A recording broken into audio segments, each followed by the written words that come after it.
What's up? Welcome back to the Tailgate Debate. I'm Anthony. I'm here with Zach and Jamie. So unfortunately, we're going to have to talk about the football that occurred this weekend. It's been all smiles up until now. But anyway, it was a pretty crazy weekend for the college football world. A lot of shakeup it's going to be in the rankings. We'll do some fillaters at the end of the episode, but let's start talking about games. To recap our picks from last week, I got 7 correct. Zach got 3, and Jamie also got 7. So let's go. We'll go through the games that we picked. I think there's only a couple that we really want to get into. Obviously, the Tennessee game and the Notre Dame game. Wake and NC State. NC State pulled that game out. The ACC. Well, we'll get to Clemson in a minute. Talk about the state of the ACC because it ain't good. Texas Tech, TCU did the same old thing. That was a back and forth game actually, but TCU ended up pulling out, I think, by 10. So TCU still. I think by 17, didn't they? I'm not sure. It doesn't matter. They ended up winning. It was back and forth, but they ended up winning. Oh, it was 10. Yeah, Texas Tech scored late, but they were up 17 with like 3 minutes left. Yeah. So a garbage time touchdown there. Oklahoma State, Kansas. Kansas beat Oklahoma State. Oklahoma State is in a free fall, man. Holy cow. Texas put it on Kansas State, ended up winning by a touchdown.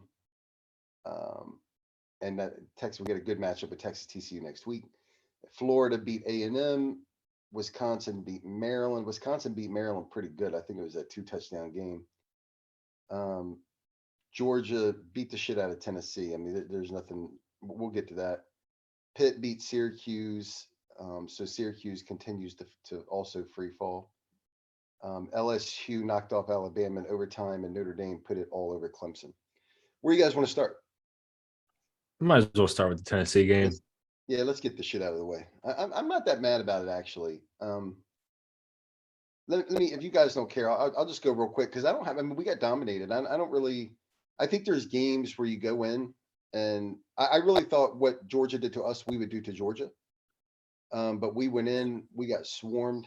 We didn't have an answer. I thought we got out coached, and we got out personneled. I thought that the players, they played their ass off for Georgia.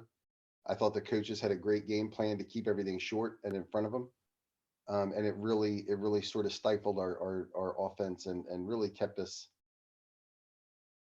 out of sorts, I thought, for the entire game. So I thought it was a good game plan by Georgia. I'd like to see them again in the playoff. I'm hoping that we do, but for me, it's you tip your hat, got your ass whipped, keep it moving. We'll see what happens with the rankings. What do you guys think?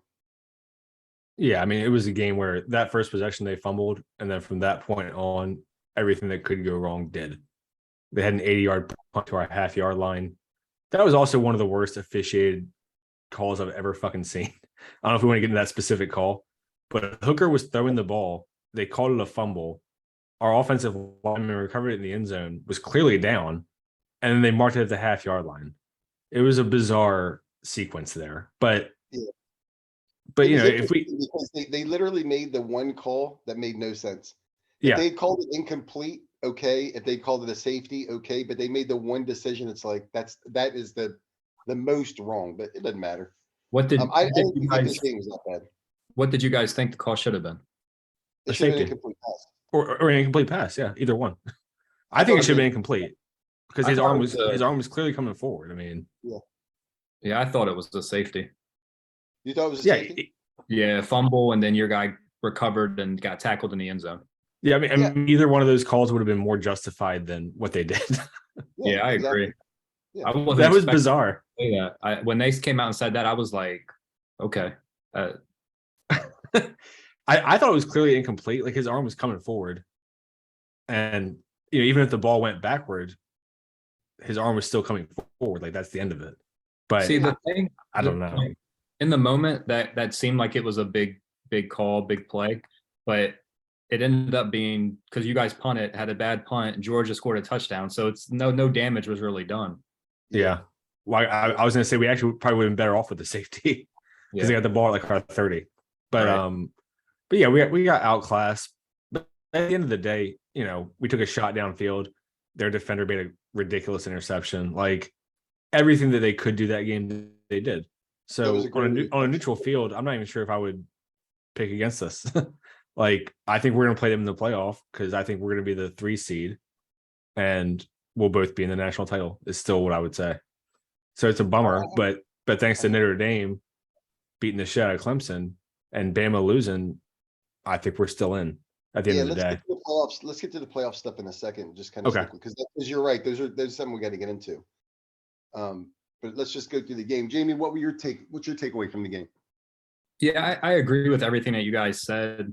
While I was watching the game, I was just thinking to myself, like Georgia is as advertised. Like they might have had a couple games where they didn't look focused and had some bumps in the road, but they looked amazing yesterday. And then you guys had opportunities. Like Hendon Hooker missed a couple throws, but he was also being pressured the entire game. Your line didn't really protect very well, and Georgia was just all over him. And then, like you said, the Georgia Ringo made that interception. That was an amazing play. Like it took all the momentum away from you guys, because there were points in the game where it was like, all right, Tennessee, if they do something here, it could be a game again. And then Georgia just always closed the door. I do think like their players are clearly a lot better than your guys' players. We all knew that going into it. So I think Georgia just accepted the challenge. Like they heard all week about how your guys' offense was unstoppable and you guys were the #1 team, and all that was deserving because you guys were doing it all season. But Georgia just stepped up and played an awesome game. And yeah, like Zach was saying, as bad as a weekend that you guys had, some other games really did help you out, I think. So you guys are still, just have a lot to play for. Oh, and also I don't think we got out coached. We held them to 27 points. Like our defense stepped up. It was just, it's a game of inches. I thought we just came up short. We came up a hell of a lot of fucking inches short. Listen, when you say out coach, what exactly are you talking about? I thought the game, when I say out coached, I'm saying that we really didn't have. So Georgia clearly came up with a plan to keep everything short and to keep everything in front of them. They really took away the big play, which is what we live and die on, right? And last night we died by it. But Georgia really, really played great defense, especially down the field. And I didn't really feel like we adjusted. I didn't really feel like we made any adjustments to start to really eat them up on the short plays and start to get, even mixing it up with some reverses or some end arounds, something to really take advantage of the fact that they were playing the deep balls, that you could clear out those defenders and take advantage of their aggressiveness on defense. I didn't really feel like we did that. I'm not saying that I think Heupel is a bad coach. I'm not jumping ship on Heupel. It was one game. I feel like if we played him again, he would adjust. But I didn't feel like we made those adjustments yesterday. I feel like we got outcoached. So I don't think you guys got outcoached because really you guys had opportunities. Like you had wide receivers running behind their DBs and the throws were missed. Where normally Hendon Hooker hits those throws, you guys score touchdowns on those plays. So like Zach was saying, it's a game of inches. They made the plays and you guys didn't. If you guys were to play them again, I wouldn't be surprised if it was a totally different game, just because they executed and you guys didn't. I agree. Yeah, I absolutely agree with that. I just when I was watching that game, I'm like we don't look like we have an answer here. That's what it felt like to me. I don't know what it looked like to you guys, but the whole game, I'm like, it doesn't feel like we have an answer for what they're doing on offense or defense. And the other thing I'll say about Georgia, because they were giving you guys the short and making you throw underneath, but every fucking tackle they made, every time they made contact, they put you guys on the ground, and that's what the good teams do. They don't miss tackles. Yep, 100% agreed. And I noticed that when I watched Georgia earlier in the year, they do not fucking miss tackles. They make you earn every yard. And I like Georgia. I do. I mean, I hate Georgia that they're our rival in conference, but they're a good football team. I love Kirby Smart. I've always been a fan of Kirby Smart. I think he's a great coach. And I really don't have any issues with the game yesterday. We went in, we got our ass whipped. I have no, I could do the Maryland thing and start to blame officiating and the weather and the rain and the sun was in our eyes, but it is what it is. We got beat by a better team yesterday. I agree with you guys. If we play them on a neutral field, I think we would turn around, we would adjust, and it would be a different game. But yesterday we got beat by a better team, and that's it. That's all there is to it. The other thing too, like you guys are like you're so ahead of schedule. So like the fact that you guys were in a game with Georgia, who won the national championship last year, who is clearly the number one team this year, and you're expecting to win, like that says a lot. So like the fact that you guys took this loss and it was in a dominating fashion, but I mean, I don't know, like this season is a success no matter what the outcome of that game was. And like you guys were saying, you guys can still, there's a path to the playoffs. So yeah, yep.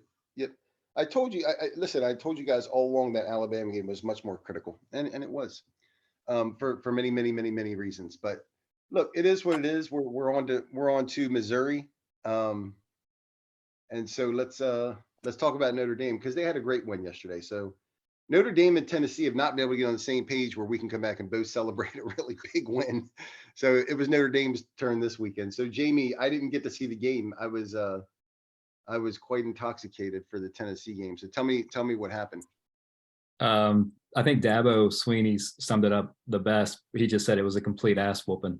And was he talking about our team? Yeah, so that's the perfect explanation of the game. Notre Dame, we out-physicaled them the entire time, ran all over them. We had a blocked punt for a touchdown. That was the first score of the game. Yeah, that shit was nice too. Yeah, DJ was unable to do anything offensively. He didn't turn the ball over, but he just couldn't move, couldn't move them down the field. They end up benching him. They bring in the true freshman. He throws a pick right around, I think we got it on our 10-yard line. We take that in for a touchdown. They bring DJ back in. He drives down the field, throws a pick six on his own 4-yard line. So we had basically three touchdowns set up by defense or special teams. Our offense, I mean, we ran the ball and we put some drives together, but we still didn't put points on the board. It was very frustrating because the game should have been put away well before it was. But total domination, good win for Notre Dame. But I think we all kind of agree that Clemson has been getting by all year and that they really didn't deserve that number 4 ranking. But it's still good that Marcus Freeman has a top 5 win on his resume in his first season, something that Brian Kelly never did. Until last night. Yeah. And he goes to LSU and he beats Alabama in his first season. It's a weird season. It is a very weird season. I was shocked by the Alabama outcome. Let's get to that in a minute. But are you happy with, do you see Notre Dame? I know you're talking about the mistakes that Clemson made that you guys capitalized on, but are you seeing a lot of progress and growth with Notre Dame this season? Or you feel like you've just walked into some games where the other team is just fucking up? No, I mean, we still have to win the games and do the things to win the games. I'm not completely happy with our offense and the way that our coordinator calls the game. I fucking hate it, to be honest. But our defense, and here lately, our special teams, they're making great plays and playing awesome and putting us in really good positions to win. So I'm happy. I'm happy that our team is responding to our coaches. They're still playing hard. Because when you start the season the way we did, it's, anything can happen. But I like the way that the team is responding to the coaches. Yeah, your guys' defense controlled the entire game. I mean, that was pretty fucking clear. They had that, I don't know who Clemson's quarterbacks are. They had that frat bro guy. He didn't do shit. They had the ukulele guy. He sucked balls. Like, they didn't do anything. It was a pitiful performance for a top 5 team, really. Like, Notre Dame, talent-wise, is, I think, probably top 10. But their offense is mediocre. So you guys scored, I think, either 14 or 21 on offense. You had like 1 6-minute drive. But if you're a top 5 team and the other offense can't move the ball, you should be putting up fucking points. So to let a defense win a game when you're a top 5 team is fucking pathetic. Like, we let Georgia's defense win the game, I think. But Georgia's defense is in its own world. Like, Notre Dame's defense is good. It's not fucking Georgia. So I think Notre Dame is playing like a very good brand of Big Ten football, essentially. Our defense is good, but Clemson's quarterback situation is not good. Like, they have 2 guys the freshman, obviously he's young. He's probably not ready to play yet. And DJ he's not a good quarterback. Yeah, they look fucking bad. Like, and from what I saw, you guys were just kind of doing regular stuff, just running the ball up the middle and, playing The field boring- position and all that shit. Boring shit that we always do. Yeah. Yeah. I hate it. So I don't know if, I'm going to get into the future, but as far as playoffs and winning, I'm not sure if Notre Dame can win like that against good teams No, I agree. without opening up, the playbook a little bit on offense. That's why it frustrates me so much, because we'll literally dominate a team running the ball, and we won't think to, hey, let's take a shot, or hey, let's hit a play action. And it's like Clemson in so many plays last night knew that we were running the ball, and we still ran the ball. And we had success running the ball, so I wasn't mad that we were running the ball, because if you're running the ball and you're getting yards, you should keep running the ball. But I just wish that our team took a little bit more shots down the field and threw the ball to our receivers more. Yeah, I mean, Tony was saying he watched our 98 season or our 98 national title recently, and he was surprised by how conservative the offense was. And I feel like that's exactly how you guys play. It's like a mid-90s SEC team. Yes. No, Yes. for sure. And I hate it. But, last night that was enough. Clemson fucking sucks balls. I'm so tired of them. They should be ranked like number 20. They can fuck off. But like you're saying, bigger picture, that'll get the job done against Syracuse and a shitty Clemson team that was way overranked. But we need to be thinking about beating good teams and having an explosive offense and scoring points. Yeah, I mean, you guys should be looking at Georgia and Bama and Tennessee. You're not going to score enough to keep up with them in the long run. So I don't know if they're going to fire their offensive coordinator after the season or what the plan is, but 20 points isn't going to cut it against the big boys. Yeah, and with that, I'm not sure if it's solely the offensive game plan and just the strategy, or if it's the fact that they don't trust the quarterback that we have. So that's the one thing that I'm just not really sure of. But it's like, if Drew Pine is our quarterback, we have to trust that he can run the offense until he proves us that he can't. And I'm fine with playing safe and beating a team where we're stronger at, like we did against Syracuse and Clemson. But you have to be more aggressive and try to score points in those situations, especially when the defense knows that you're running the ball. Pop it over their head, hit a play action, do something, do something to be aggressive and score some points. Yeah, it kind of reminds me of I don't know if you remember Spurrier or not, but he would alternate quarterbacks every fucking drive until one of them started completing passes. That's just how shit was. So I don't know if the quarterback's not the guy, they need to make a fucking change, or they need to call the plays they want to call, and he needs to execute them at the end of the day. Listen, I watched Steve Spurrier put 3 different quarterbacks in 3 straight possessions, and they interviewed him at halftime, and they said, what's going on with the quarterbacks? And he said, we're going to keep rotating them until one of them feels like they want to play. So he just didn't fuck around. I mean, you had to do your job or you were out. And I like that mentality. You don't see too much of that anymore. The guys, they want to give everybody a lot of opportunities and whatever, but it is what it is. But that's, and also, sorry, what were you saying? Go ahead. Okay. I was gonna say, also, speaking of fucking Ohio State. No, before we go to Ohio State, I just wanted to finish up on Notre Dame. Yeah, I was just going to say on Notre Dame, I think it's a big win. I think it's a big win for the program. To not, even if it's an overrated Clemson team, it's a number 4 team. It's a big game. It's a big atmosphere, and we certainly appreciate the ramifications of the playoff. So we'll see what happens with that. But I thought it was a good win for you guys. I was happy that when I saw the score. Yeah, and also we talked about that last week, that Freeman needed a good win this season, and to me that was it. Mm-hmm. I think that at least buys him a couple seasons, and he can say to the players, look, believe in me. We're not going to fucking lose to Marshall and Stanford. Let's go fucking beat Clemson. That's the only thing that I would say that would really drive me crazy if I was a Notre Dame fan, is the lost opportunity. If you don't drop 2 games that you really have no business dropping, you're in the playoff discussion right now. Very much. That's what me and my brother were talking about yesterday. We would definitely be in the playoff conversation if our only loss was to Ohio State.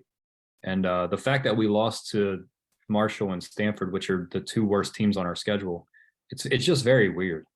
Yeah. But I'm hoping that now that we have some, a couple big wins for Freeman in his career, that the players start to buy in, and this is more of the norm rather than the setbacks that we've seen. Yeah. Yeah, I mean that's what I think is. See, this was the buy-in game. Was Yeah. We beat a top 5 team, we fucking crushed them. Really, I mean, Like- look, yesterday you saw that the physical teams, they won their games. I mean, that's what happened. You saw it all over the football world yesterday. You know what I mean? The Tennessee's high flying offense came in and got shut down by a more physical team. Clemson, not a high flying offense, but got dominated by a more physical team. Texas, and whoever they played, K-State or whoever, yeah, Kansas more State. more physical game. You gotta be physical up front. I mean, it's just all there is to it. I mean, you have to. And anyway, some good games. But let's talk about are we good on Notre Dame? You guys ready to move on to Bama? We're Ohio Yeah. State. Zach, Well, you I just wanted to laugh at Ohio State real quick because that game was 7-7 at halftime with fucking Northwestern. I'm pretty sure they were a 30-point favorite. Yeah, for sure. Bad outing for them, but the media is already saying, well, the weather, because they put up CJ Stroud's stats. He didn't have a touchdown in the game. He had less than 100 yards rushing and passing, and they showed him as a Heisman contender. So Are we sure that wasn't Levis? yeah, they're already putting in the excuses for why the game was so close. And I mean, I don't know if you guys want to get into it now, but I don't know if you guys watched Game Day at all. No. Yeah, Herb Street, man. They asked a question. They said 1.5 over under for SEC teams that get in, and they're all saying only one SEC team will get in, which is crazy to me. Like, Preposterous. yeah, the fact that I don't know how anyone watches football this season and doesn't realize that the SEC teams, the Bama, well, this was before the Bama LSU game, obviously. But I mean, now you got to put LSU's name in there, which is so weird to me because I thought they were not a good team, but they're going to be in the SEC championship. It's just weird to me that you can watch a game and think that these other conferences are on the same playing field as these SEC teams, the top SEC teams. Well, it's unbelievable. It's like every year everyone just gets fucking amnesia and forgets what the last 20 years of football have been. Every single season, people talk about, oh, the SEC is overrated, blah, blah, blah. And they just go into the national title and beat somebody's fucking ass. They go into the playoffs as a, national championship of SEC teams. It's fucking ridiculous. Like even Vandy, who sucks ass, I think their recruiting is still top 50, top 40. Like, are we just going to ignore that? Is it? Yeah. They recruit a lot of 3 stars and some 4 stars usually, that's what I'm saying. Like the SEC out of the top 25 teams probably has 10 in the top 25 for recruiting every year. Like even a team like A&M, who's underperforming colossally, they still have a lot of talent.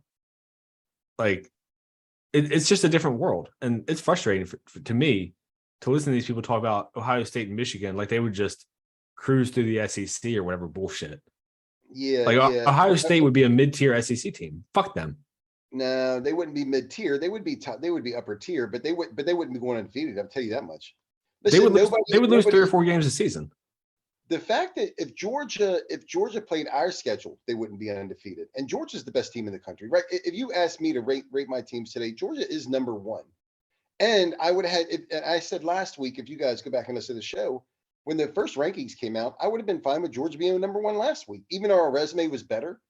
What I had seen from Georgia, they're as the balanced football team they are, the reigning champions. They're the number 1 team. But if Georgia played our schedule, they're not undefeated. It's brutal. Why do you say that? Because I think the cumulative effect of big game after big game, I think it wears a team down. And I'm not saying that's why we lost.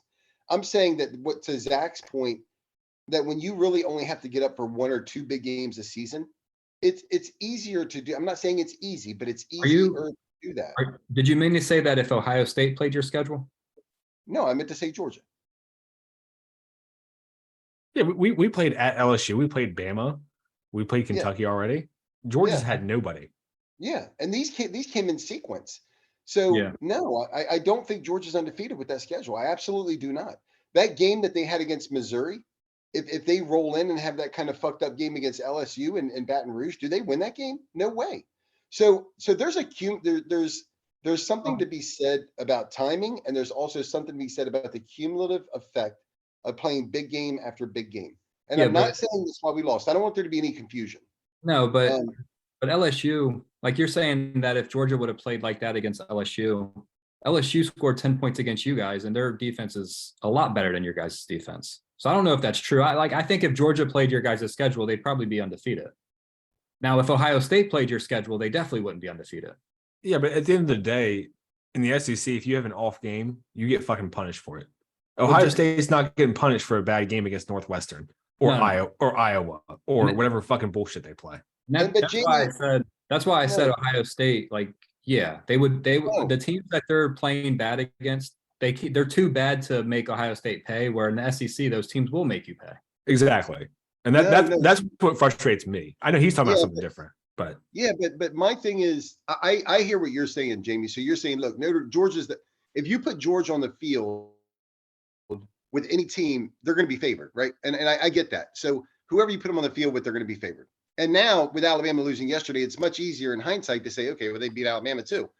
But going into the SEC title game, nobody knew whether that game would have been a coin flip. If Alabama rolls like we thought they would, they go into the SEC title, everybody would say coin flip. Who knows? And probably I would have picked Bama in that game. Now I wouldn't do that now. So my point is that it's much easier to have this on Sunday morning when you see Bama drop a second game.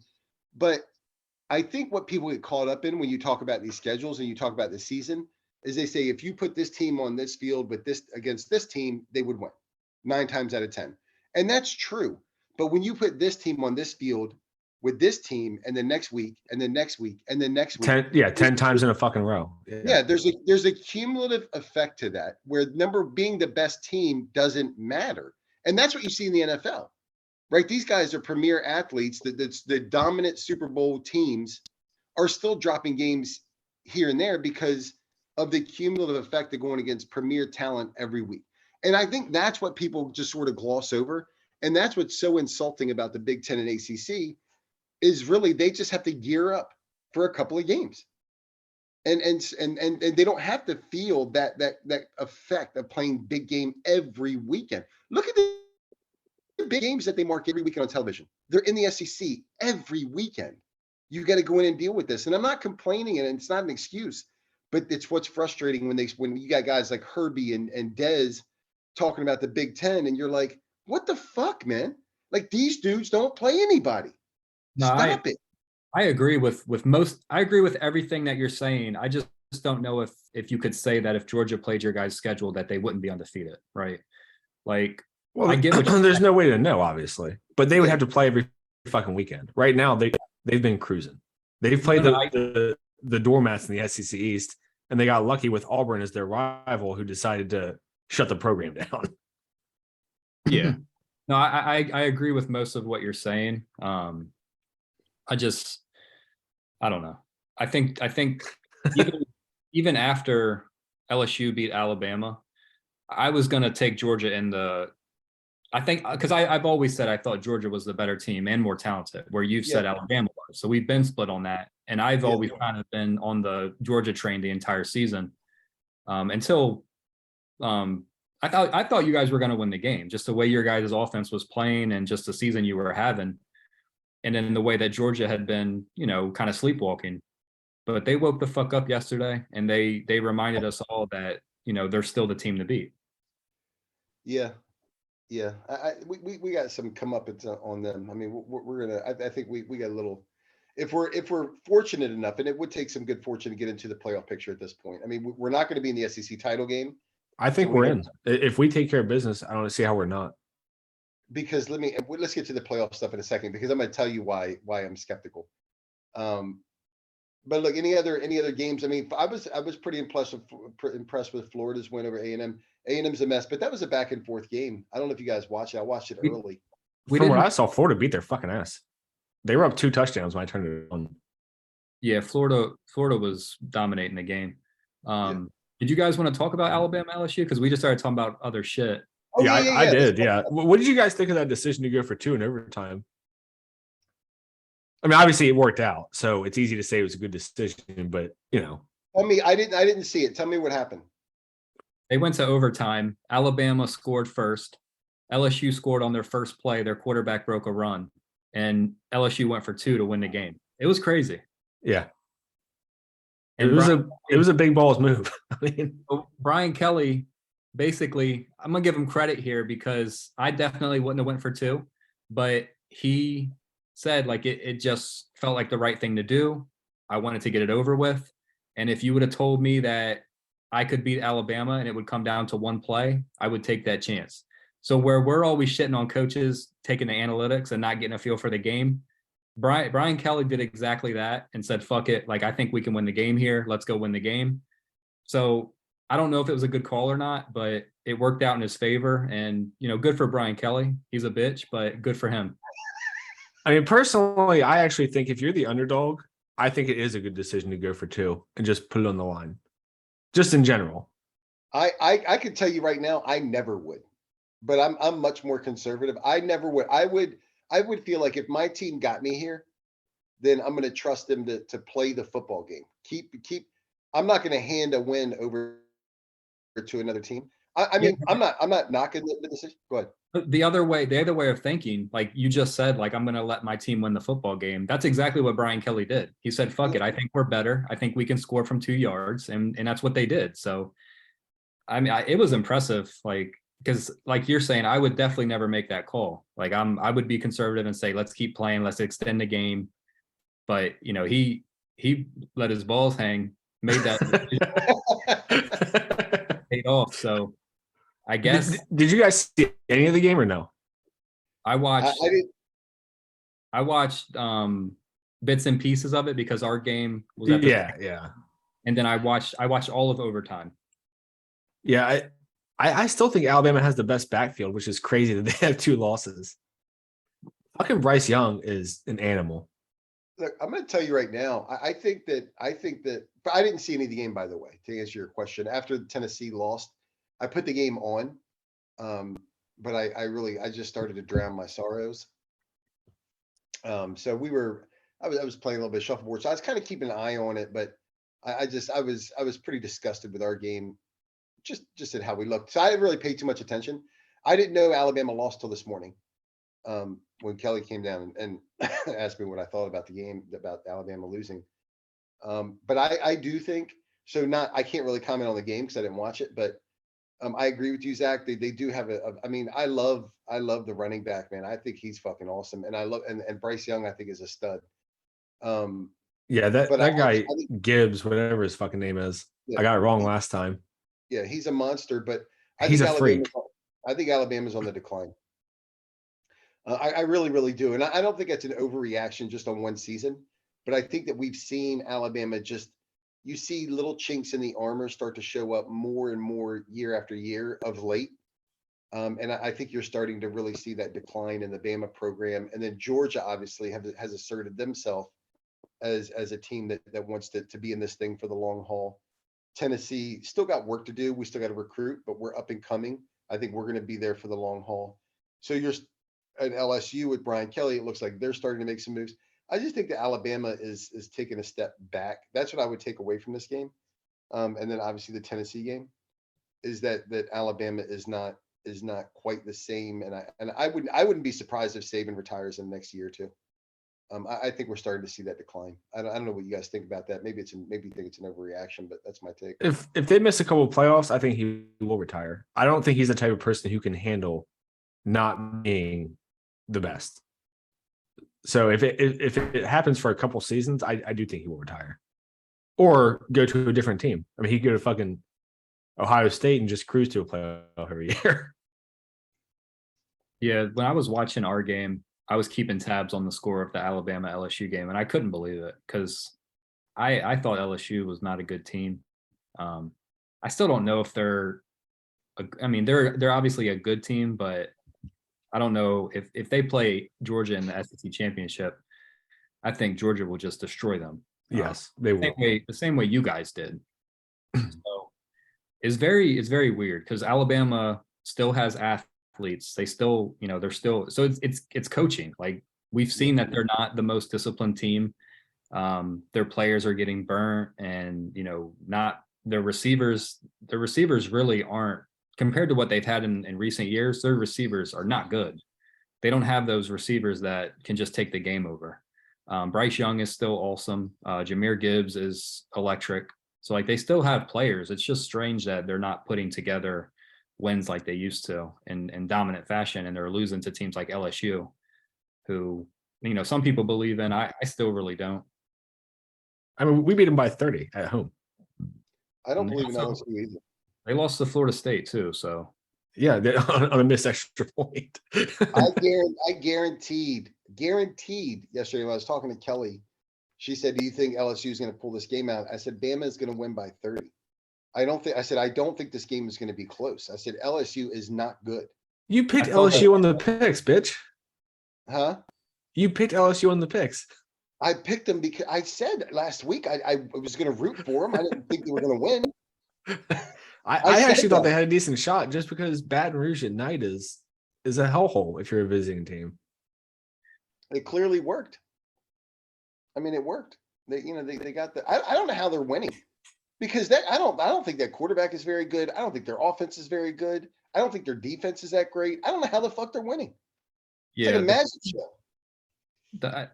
From what I'm hearing is the quarterback is playing better, and it seems like they're finding their identity, is what the media is saying. So I don't really watch too much of their games to really know what's actually happening, but that's the kind of what the narrative around it. So like Oregon and LSU, they're getting that the pass is like, at the beginning of the season, they didn't have things figured out, and now they do.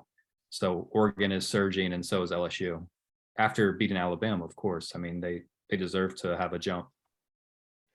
It's crazy. I don't know if I can remember a recent season where in week 10, Bama was basically relegated to, like, what bowl are they going to be in? Well, I think they put up a stat. It was 2019.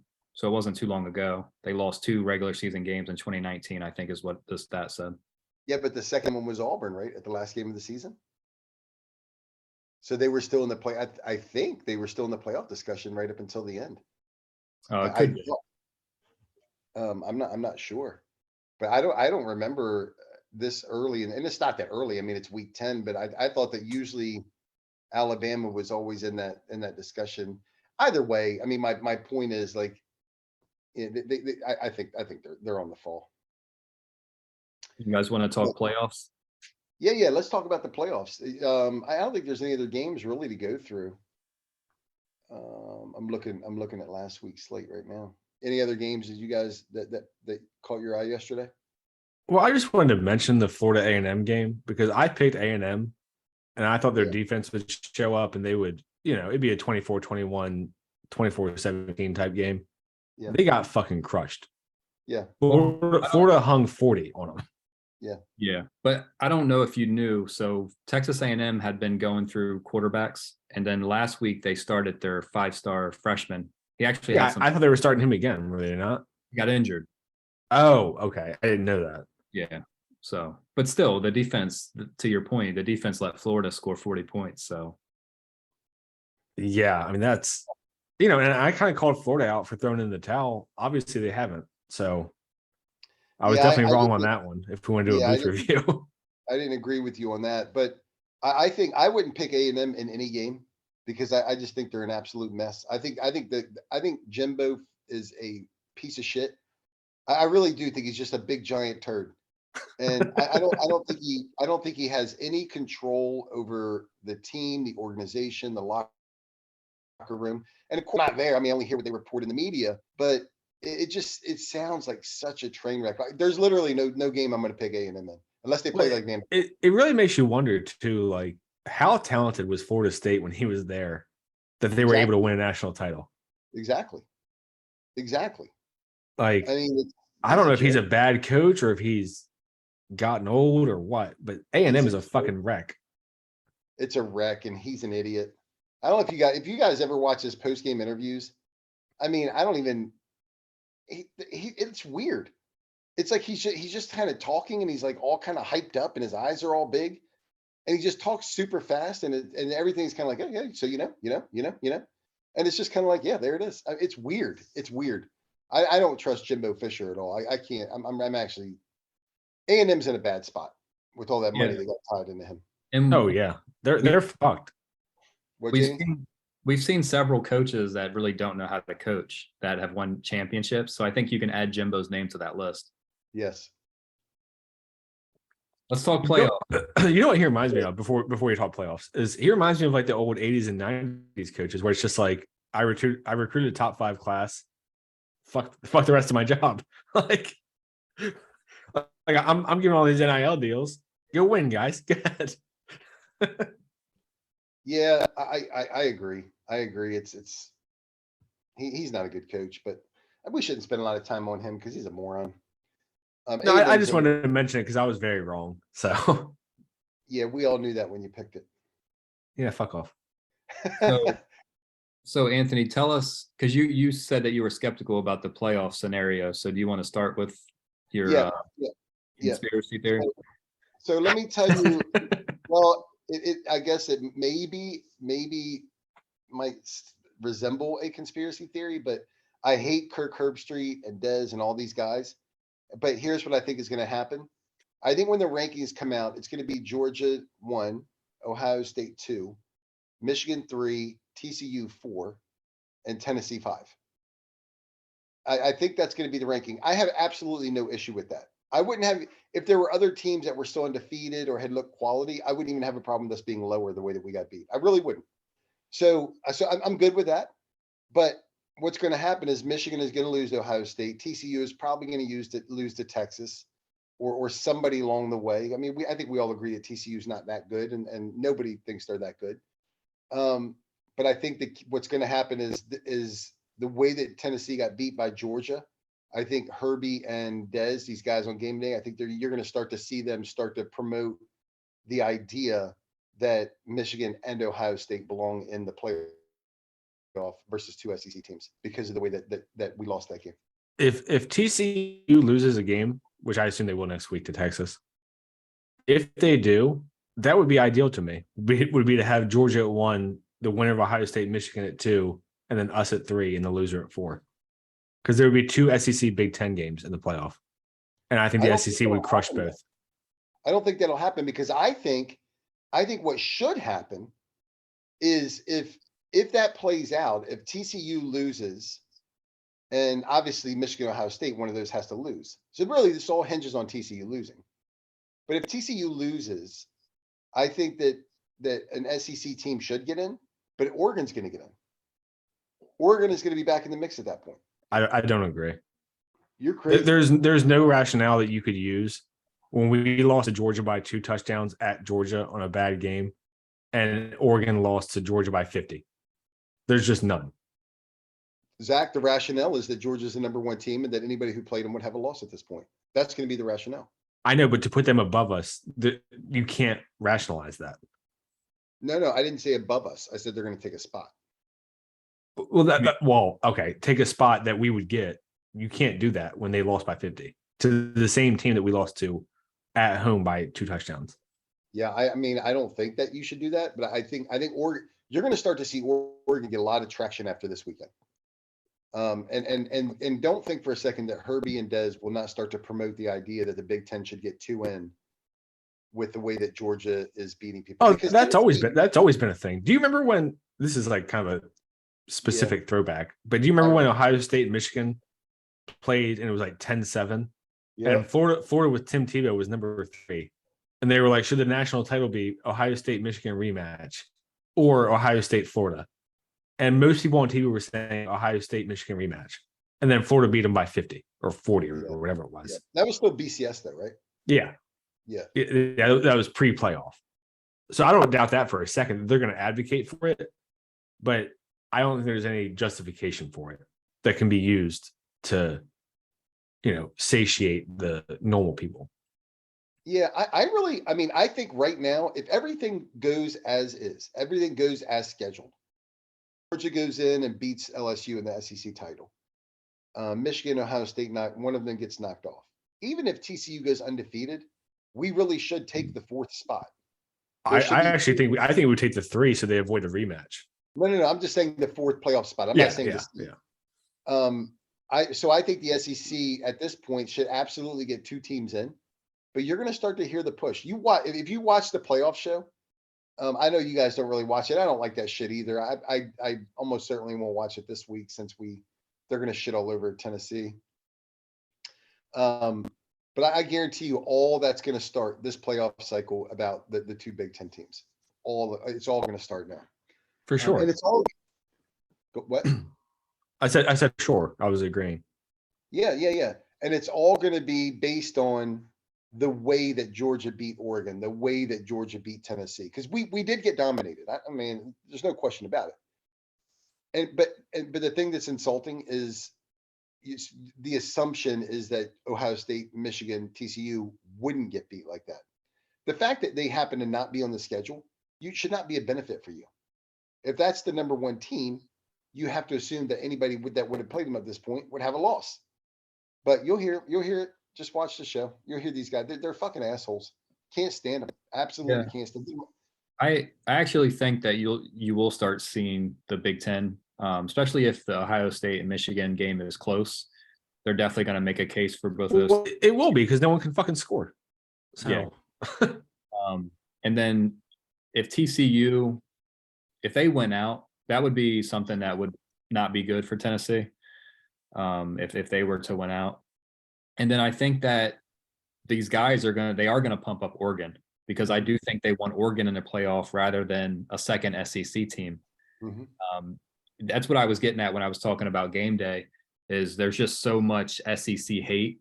And I guess I get it, because they don't want to see those teams in the playoff, but you're definitely going to see Herb Street kind of lobbying for lesser teams to get in rather than a 1-loss Tennessee team who lost to the clear-cut number 1 team in the nation. Yeah, and they're going to say that Alabama, that win has lost its luster. Now that Alabama has 2 losses.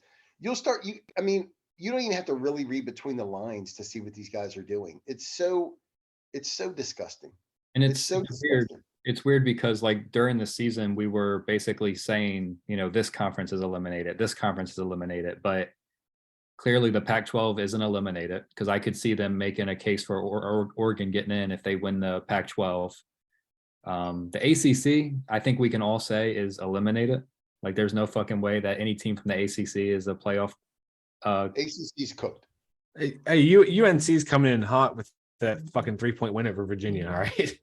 Virginia, who scored 12 points in 4 overtimes last week. Yeah, it's just strange. Like, because like you said, Oregon lost by 50 points on the opening week. Like, everyone watched the game. Like, we've seen it happen. So the fact that Oregon's making this strong push and they're in the running is weird to me. But because I thought the Pac-12 was eliminated, but I'm with you. They're not. And I think that they should be, but the reality is that they're not.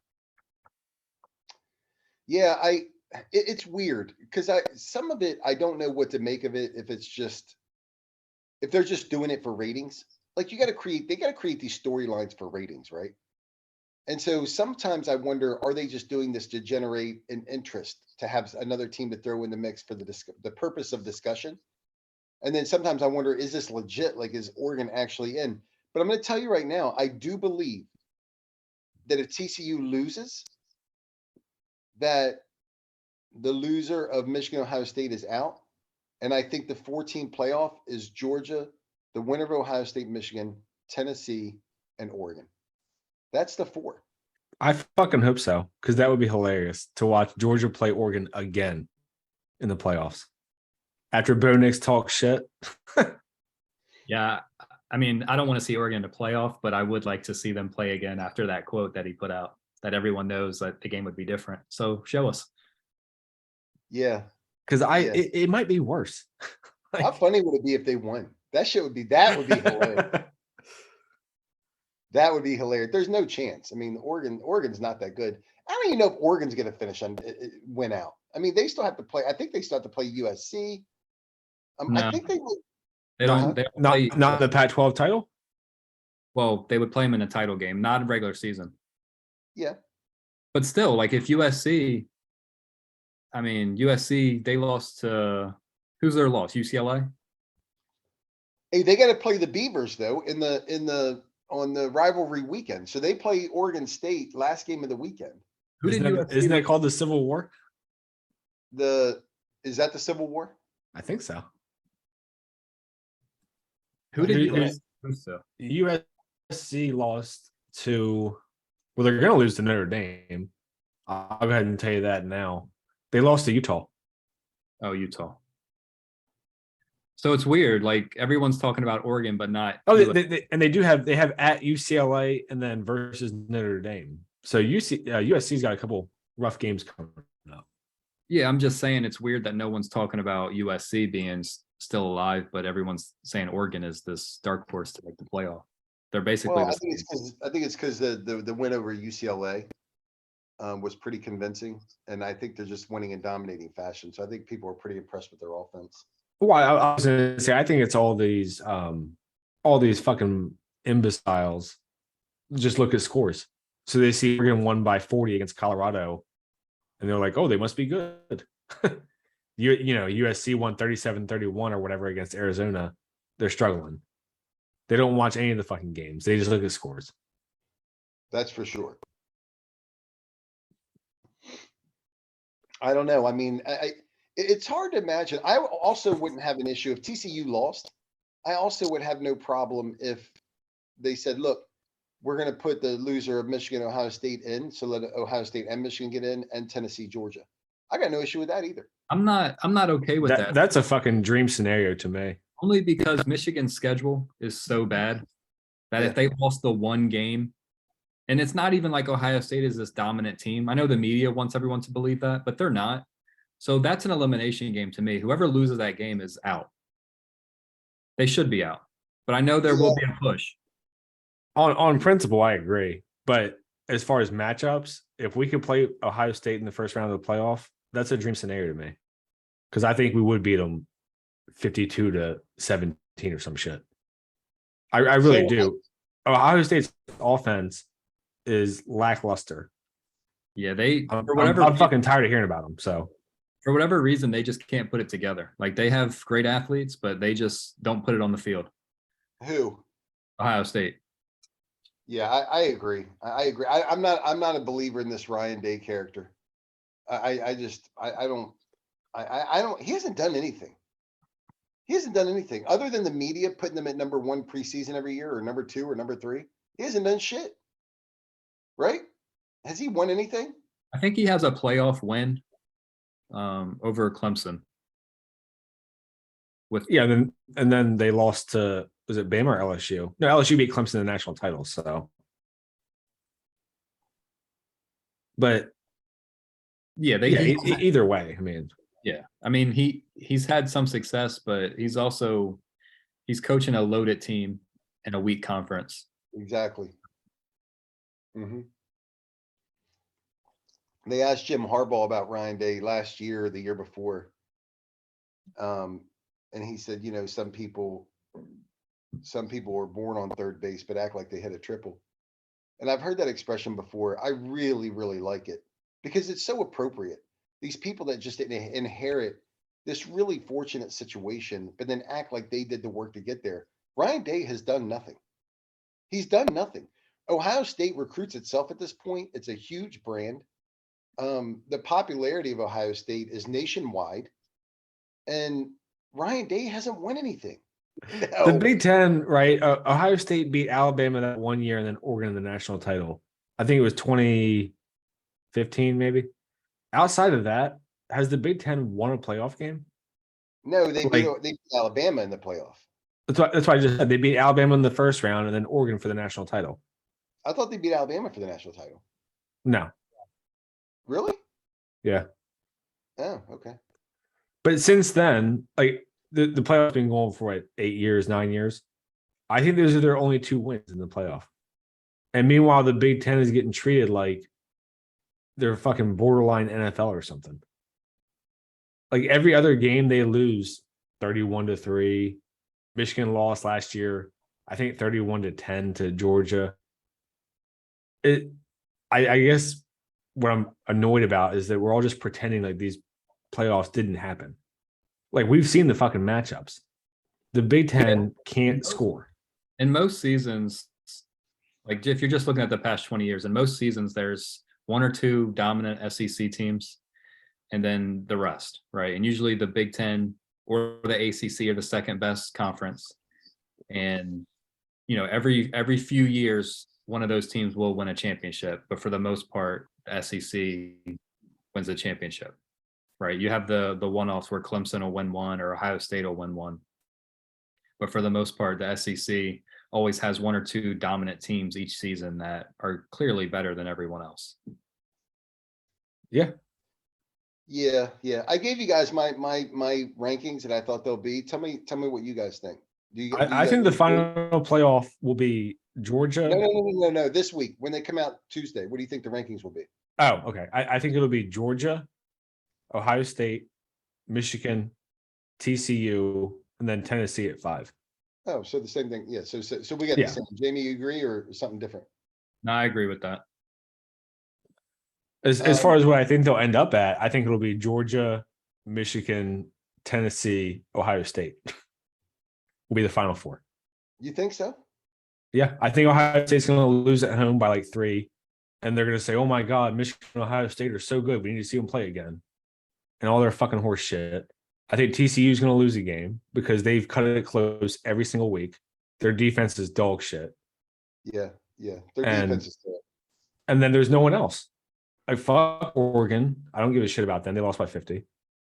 Who else has one loss? I'm not even sure. USC, I guess, but no one cares about them. They play on the West Coast. So let me ask you guys this. If LSU wins out and beats Georgia in the SEC title game, are they in? Are you putting them in the playoff? No. Jamie? Everyone is saying if they win the SEC title, they're in. No. They lost to Florida State and Tennessee at home. Fuck them. I'm telling you right now, every single analyst has said if they win the SEC, they're in. I don't see how they could jump all the one-loss teams. I don't. And that would include us, by the way. I think it would be hard to not put them in, even though I don't think they should be in. But if they beat Alabama already, if they go ahead and beat Georgia in the SEC championship, I think they are going to go in based off of those 2 wins. And everyone's going to say, like, this is a different LSU team. This isn't the same LSU team that lost to Florida and Tennessee. So I don't think they deserve to be in because they lost those 2 games, but it's going to be hard to keep them out. There's a real case to be made. I mean, you got the 2 losses. That's true. But if you're the SEC champion and to do that, you had to go through Bama and Georgia. How do you keep them out of that? How do you not say that they're not one of the top 4 teams when they beat? Yeah, but that's the only way to me. The only way that would happen is if there's 3 SEC teams in the playoff, because they cannot jump us to go in with 2 losses after we beat them by 30 at home. As an SEC champion, I think they would. That doesn't make any sense. That would be infuriating. It's ridiculous. It would make no sense. It would make no sense. And at that point, I think the SEC should just fucking lead the NCAA. I agree. No, the SEC will be happy because they'll get 2 teams in, so they won't do that. But that will be lucky for us. It's not going to happen.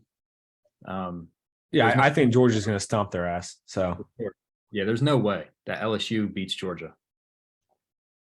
I don't think so either. Georgia really wants that SEC title. Listen, I think LSU is smoke and mirrors, man. I don't know how the fuck they're winning. I really don't think they're that good. Their quarterback to me is just like Richardson from Florida, but he throws worse. He does. I don't think he's as good as Richardson. What was the score at the end of regulation of this game? 24-24. Yeah. That's crazy. The kid from LSU, he's a better runner. Like I will say he's a better runner than Richardson, and he'll run more than Richardson, but he's not great at throwing the ball. And LSU, they have a true freshman tight end who's also pretty good. And then they have that receiver, number 7, Butte or whatever. So they have some players, but I still don't think they're a good team. Yeah, I'm confused. I'm confused. I'm just as confused as I was when we were going to LSU and everybody was like, "Yeah, this is gonna be a tough game and LSU could get them." I'm like, What have they watched? Like I've watched LSU and I think they suck. And we went in and killed them, and then I'm like, yeah, they suck. And then they keep winning games. I'm like, how the fuck are these guys winning games? Yeah, I thought that they sucked, and I thought Alabama was going to blow them out, just like you were saying by 30. Yeah. But the fact that LSU is winning games and they beat Alabama, I mean, they don't suck. Like, so we were wrong about LSU. Yeah. And I'm fine with that. But to put them in the playoff, even as an SEC champion, I mean, listen, it's hard to make the case that the conference champion has to go in when they left out Penn State. They left out a 2-loss Penn State Big Ten champion and put in a 1-loss Ohio State that had lost to Penn State that season. So this idea that winning the conference is supposed to be this immediate boost to get you in is ridiculous. But Who when that comes with a win over Bama and Georgia, man, I tell you that would be the colossal fucking of the century for us to get eliminated by LSU, who we beat by 30 with as a 2-loss team to go in the playoff and we get bumped. That would be the worst situation of getting bent over I've ever seen in my life. So it's not quite the same as that scenario, but it's sort of similar with the 2-loss conference champ. The only difference is, so the difference would be Penn State beat Ohio State, right? Yeah. Penn State beat Ohio State. Yeah. Did Penn State, they end up winning the Big Ten too, right? Yeah. They dropped a couple of games early and then completely turned it around. So that would be the difference is hold on. What am I thinking? It would be the same fucking thing. It would be the same situation. The only difference And let's not pretend that rationale fucking matters for this committee. Yeah, but in that situation, Penn State beat Ohio State. Yes. So yes. in the situation with LSU lost to Tennessee. Yeah. So they're different a little bit. Yeah. Because if Ohio State jumped them with 1 loss, yeah, LSU would have to jump us with 2 losses and one of them to us. Yeah, but if LSU wins the SEC and they also would have beaten you guys, then it would make sense for LSU to go. Right. But they didn't beat you guys. Where in that scenario, Penn State won the conference and beat Ohio State, and they said, we'll take Ohio State. Yep. So even more fucked up. Yep. Okay, yeah, that's why I said it would make no sense, is they would have to jump us who beat them by 30. Right. So Penn State took the biggest fucking, we would take the second biggest. The only difference in the situation would be the fact that Tennessee doesn't have the same clout as Ohio State with the playoffs. Like the playoff committee will do anything they have to do to get Ohio State into the playoff.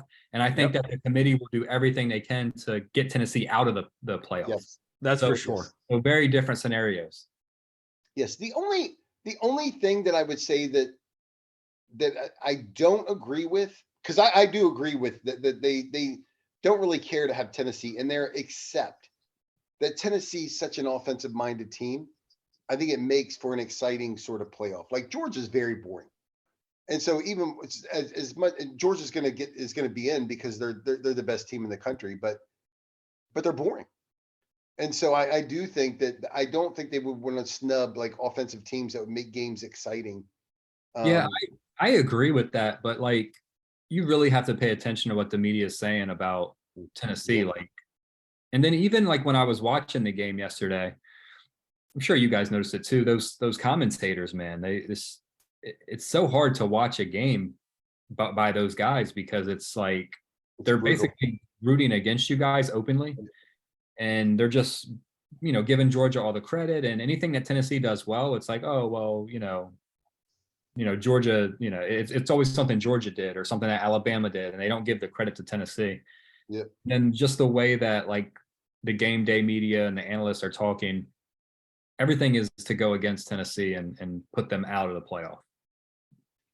Yeah, the CBS crew is brutal, and they've been widely criticized not only by fans, but I've heard other analysts talk about that CBS crew and just how bad of a job they do. They're brutal, man. They are brutal. It really it makes me so angry watching the game, listening to these guys just shit all over Tennessee. It's It's brutal. infuriating. I fucking cannot stand them. And every single week, I see articles about how people are pissed off about the commentators. Yeah, yep. Every Listen, every and single week, they're, yep, they're and the complete SEC fucking homers, and like they don't even have a team. Who are those Yeah. guys? It's just Georgia or Bama or Florida, whoever's well, the highest ranked. They just fucking Gary fillet them. Gary Gary Daniels, I think, played for Purdue. So I think he played for Purdue. So I'm not really sure what the hatred for Tennessee is, other than I think Tennessee is the biggest fan base that's been the most outspoken against them, in terms of how they just shit all over the team. But all you gotta do, listen, Paul Feinbaum. I was watching and I like Paul Feinbaum only for the fact that he says what he thinks. And so he'll call out, like, I've heard him call out Dez and Pollock, and somebody called in and said, "Hey, why don't you have Dez on and talk about how bad his playoff predictions were before the season?" And he literally said, "Why would I have Desmond Howard on the show when I have no respect for what he says?" And then so another caller came in and said, "Yeah, I'm really upset about what David Pollock said about this prediction." And he said, "I wouldn't waste 1 second worried about what David Pollock says." So there's clearly some animosity between like the SEC network and the ESPN network. Yeah, the ESPN is the Big Ten network. I mean, but it is. But I've heard Paul Feinbaum talk about the CBS crew, like when Tennessee hit the field goal against Alabama. Paul Feinbaum said, "Here, Tennessee hits the field goal of the century, really, for the organization." He goes, "But listening to the commentators, you wouldn't think it was a big field goal at all, would you?" So there's wide open criticism with these idiots on CBS. I don't know why they don't get rid of them. Nobody. I don't understand it because it's all just front running bullshit. And I'm like, there's no ties. Like at least with Kirk Herbstreit, like he's tied to Ohio State, so he's just doing what he thinks is best for Ohio State. With these other guys, I'm like, who the hell are these guys? Did they play for these teams, or like what is it? Because it's all front running. It's Alabama's the best team, we're gonna ride them. Georgia's the best team, we're gonna ride them. And I'm not even a fan of Tennessee. Like obviously I watch your guys' games and I want you guys to do well, but I'm not a fan. And I even pick up on these things where it's just like, just call the game. Like just tell us what's going on, tell us what's happening, and stop like showing favoritism and making excuses and being an asshole, basically. Yeah. Yeah. And there's some commentators who've said like they just root for whoever's on offense or whatever. And that's fine. But these guys are just like, we want the favorite. We don't give a fuck what the other team does. If it's an upset, I guess we'll be there. They don't give a shit. It's not true. It's not the favorite, man. It's a Tennessee issue. You got go back and watch the Florida game. Go back and watch the Florida game and listen to those fucking assholes. We were at the game, but I went back and watched it. I'm like, these guys are brutal, man. They're brutal. Like what? It is what it is. It's crazy. Do you remember when the one guy got in trouble for talking about the Alabama quarterback's girlfriend? Yeah, that was a long time ago. That guy's an asshole, man. He is a complete fucking asshole. Because he wouldn't stop talking about how hot she was. That was Brent Musburger, right? No. Brent Musburger bit the ass, right? No, you always get this wrong. You always mix them up. Yeah, you ass biter. How many episodes do we have to have this segment where we talk about this? You bring up some guy biting someone's ass, and I have to say, no, that was not him. It was the other guy. Ass biter. I think it was Marv Albert that bit the ass. Yep, and then you always say that. All right, so we got it. We got there. We finally got there to the point in the show. The thing with Brent Musburger, like I feel like I have to take accountability for that, because the reason why they were talking about other things was because Notre Dame was getting their ass whooped on the field. So there was really nothing to talk about besides how hot, and she was fucking hot. I was actually okay with it because I was like, just take my attention off this game.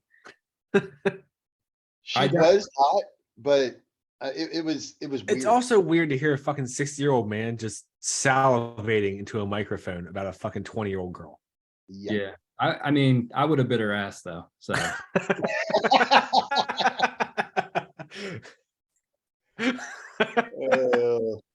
I mean, he did the whole like, well, I guess that's what being a quarterback at Alabama gets you, like all that shit. Oh yeah, it's like, bitch, you're on TV. Like, Cool. Who was the quarterback? Was it AJ McCarron? AJ AJ McCarron. McCarron. He is a complete dick. No He shit. tweets out every time Tennessee loses, he's always putting out tweets and shit. He absolutely hates Tennessee. Total fucking dick. I can't stand him. Cannot stand him. Yeah, let's not give him any airtime. He hasn't really earned that privilege. No, he does a podcast. I did watch it. It sucks. Anyway, Scrub. screw up. Zach, do we want to address the solo episode that Anthony did, calling us moist vaginas? Or do I we- didn't listen to it, so Yeah, he just called us moist vaginas and moisties. yeah. I was, Scott was laughing because he kept calling us moisties. Yeah, and that's the title of the episode too. Hey, that's what happens when you no-show. That's what it's going to be. I know you guys don't want to record during the week, but that's the way it's going to go down. So, yeah, I just did a little quick recap of the big matchup. So this week, I don't know what I would do if I fly solo. I don't know what's the big matchup this week. I guess TCU Texas for sure, and then LSU plays Arkansas. They should take care of business there. I wouldn't be surprised if LSU loses to Arkansas. I swear I wouldn't. I guess Bama Ole Miss would be the biggest one because Ole Miss is Not 11. Not anymore. Ole Miss I mean, is I out. guess- Huh? Ole Miss is out. Well, no, they're out of the. Well, no, because Ole Miss. Yes, they are. only has- LSU stomped their ass. I know, but Ole Miss only has one loss. So if LSU loses a game, Ole Miss will be back in first place in the West because they both have a conference loss right now. Oh yeah. So if LSU were to go in and drop one against Arkansas, which I would not be surprised, I really wouldn't. Ole Miss will go to the front of the pack, but they still got to play Bama. I don't think Ole Miss beats Bama, although Bama. They got destroyed last year with a better quarterback. I know that was the get your popcorn ready game, right? Oh, was it? I don't know. I just know they were down 35 at halftime. Yeah, I'm pretty sure that was the game where they talked to Lane Kiffin before the game and they said, what's the plan and whatever he said, and then he's like, get your popcorn ready. And then at halftime it's 35-0. Did you guys see that Tennessee fans leaked Stetson Bennett's phone number? No. Yeah, so people were calling Stetson Bennett's phone like all night. I don't know if you guys seen when he scored that first touchdown when he Yeah. dove in, he put the phone up. So that's why he did that. That's a Tim Tebow move anyway. Tim Tebow already did that in LSU. Yeah, and that's a fucked up thing to do anyway. I mean, It is. Yeah, I mean, one of the guys that was over here watching the game kept calling Stetson Bennett Screech Powers from St. Paul. And I'm like, he does kind of look like Screech. he looks like a fucking elf. Yeah, but that's the thing, right? This dude is just a random fucking guy, and he's out there like he makes plays. That first touchdown he got was crazy, and then when he threw the touchdown, basically what you guys do to people, where you make a big play and then throw to the end zone. They did the same shit to you guys, and Yeah. Our fucking cornerback got roasted. He bit all over that double move. it was bad. It was bad. I mean, it's a great play, great throw. I like Bennett too. I don't have an issue with Bennett. I'm telling you, man, that if Georgia was in the SEC, I mean, I would, I'd be like everybody else, like, yeah, I'm gonna watch these guys. They're a good team.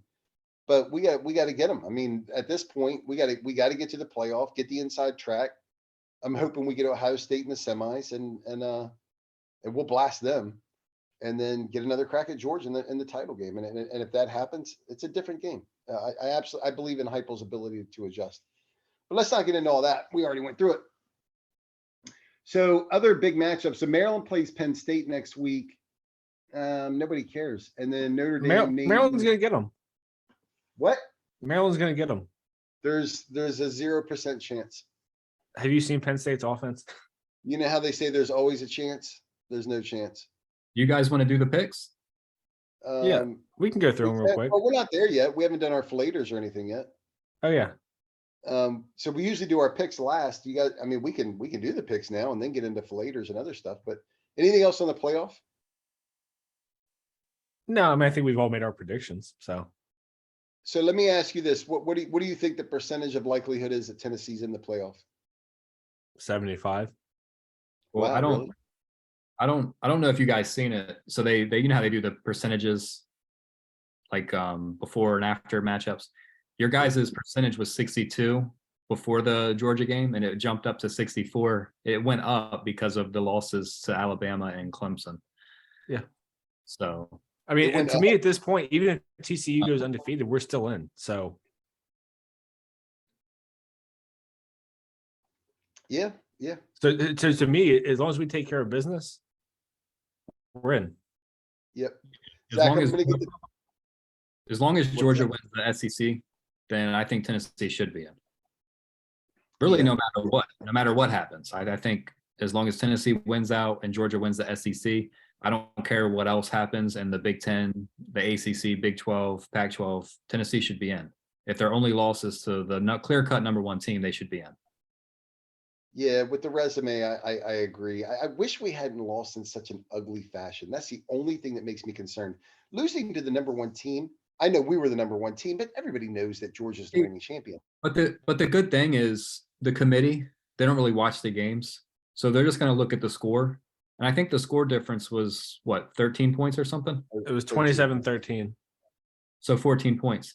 So that score doesn't look as dominating as the game actually was. The game was dominating, and it's what's funny is somebody said, "Well, Georgia only scored 3 points in the second half." It doesn't matter because that third quarter, I think we only had one possession in the third quarter. Georgia kept the ball for like 12 straight minutes. And that, to me, that is an absolutely dominating performance, more dominating than scoring 30 points. When you can say, we're going to take this ball and we're going to take the entire quarter from you.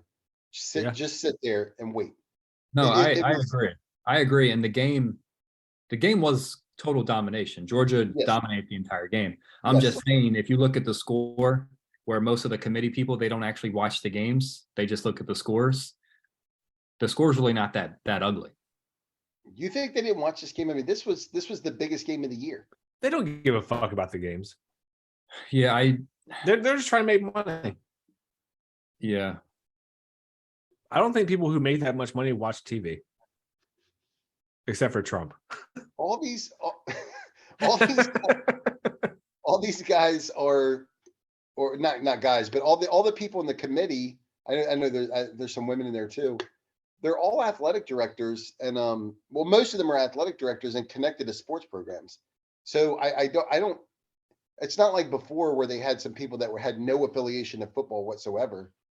All these people are pretty connected to the schools.